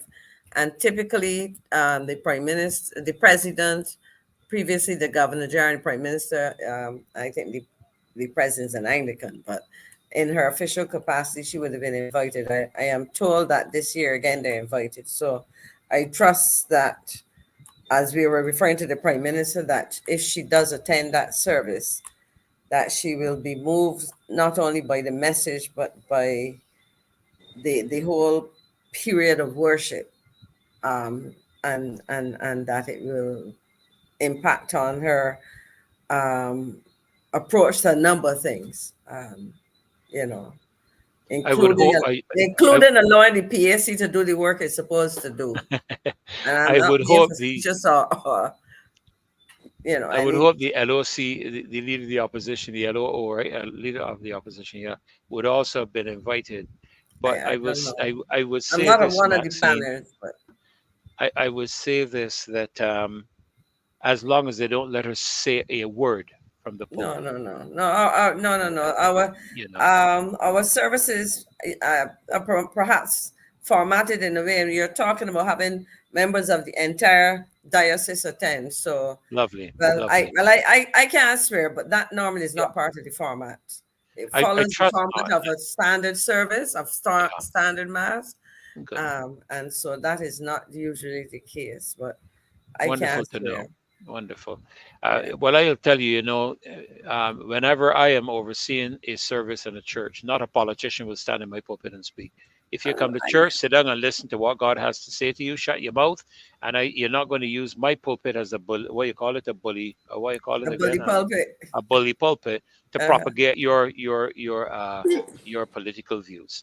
That's not what a church pulpit is for. A church pulpit is where the men of God tell you what God is saying, so that you can grow from a spiritual standpoint. That's my position. So you're not going to wash your feet either?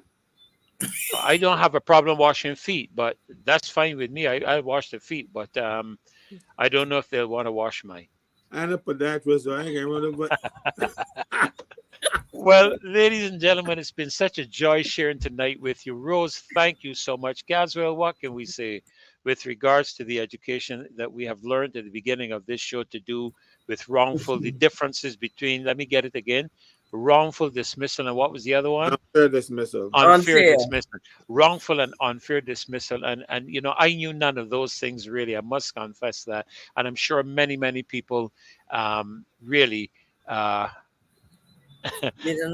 really would have been really appreciative of that. And of course, Maxine, what can I say again? Thank you so very much for opening up and helping us to understand what the PAC is. You know, very many times we don't know these things, and I hope that on Sunday, God willing, that's if nothing happens between now and then, that we can be further educated along those lines and any other lines you choose to. Maybe I'll talk something about the population. Was it the population? Yeah, the population matter. Yes, that is something. The resolution that matter that went up.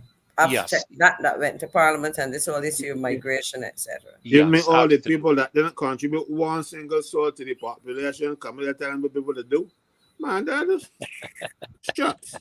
Long shoot. Well, folk, Dave, I hope you have our songs ready. The skip the one on the cross in the floor, and do the two. Do that one to do with you know, you give the prime minister your vote, and then my favorite. I just love the way that dog just does his. I really love that. So, ladies and gentlemen, God bless you. Thank you for being with us tonight. Please remember to keep Marcia and her group in your prayers. I do know that many of you pray, and I thank you for that. I do know that no matter what we agree or disagree with, I believe on a general consensus, Barbadians are God-fearing people, and they have a significant respect for God. So we want to thank you for being with us tonight and encourage you to give Marcy your support. Remember her in your prayers, and God bless you. Have a great weekend, and remember, go to church on Sunday morning, because that's what you are accustomed to doing. For more than 5 minutes. All right? And for more than 5 minutes. God bless you all. Dave? Promise us a better tomorrow. Tell me that it's suffering done. Me a take the vote and let me down. Me a take the vote and let me down. She did only want little dealing. Big contracts and not corruption. Me attack the vote and let me down. Me attack the vote and let me down. Barbados is too small for me. My pocket full, now you and job they promise me.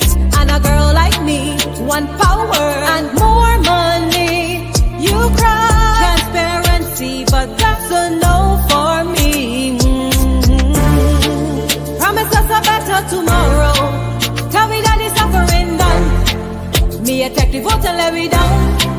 Me attack the vote and let me down. She did only want little dealing, big contracts and not corruption. Me attack the vote and let me down. Me attack the vote and let me down. That mass nor English, English, English, English, English. Pretending to be good, I pretending to be good, just pretending to be good. I pretending to be good, I just pretending to care about people. I just pretending to care about people. I just pretending to care about people. I just pretending to care about people. Pretending, and I'm pretending to be good at maths nor English. I just pretending to care about people. And I'm pretending to be good at maths nor English. I just pretending to care about people. I'm pretending to be good. And I'm pretending to be good at maths nor English. I just pretending to care about people. And I'm pretending to be good at maths nor English. I just pretending to care about people. Oh, goodness gracious me. Ladies and gentlemen, God bless you. Have a great, great weekend. Have a good, restful night. Official, loyal opposition, coalition of the righteous, good night. God bless you again, and thank you so very much. On behalf of Marcia Weeks and the Marcia Weeks Show and the panel, thank you for joining us again tonight. Look forward to seeing you on Sunday. And remember, share, share, share. God bless. Have a great, great weekend. Bye. Bye-bye.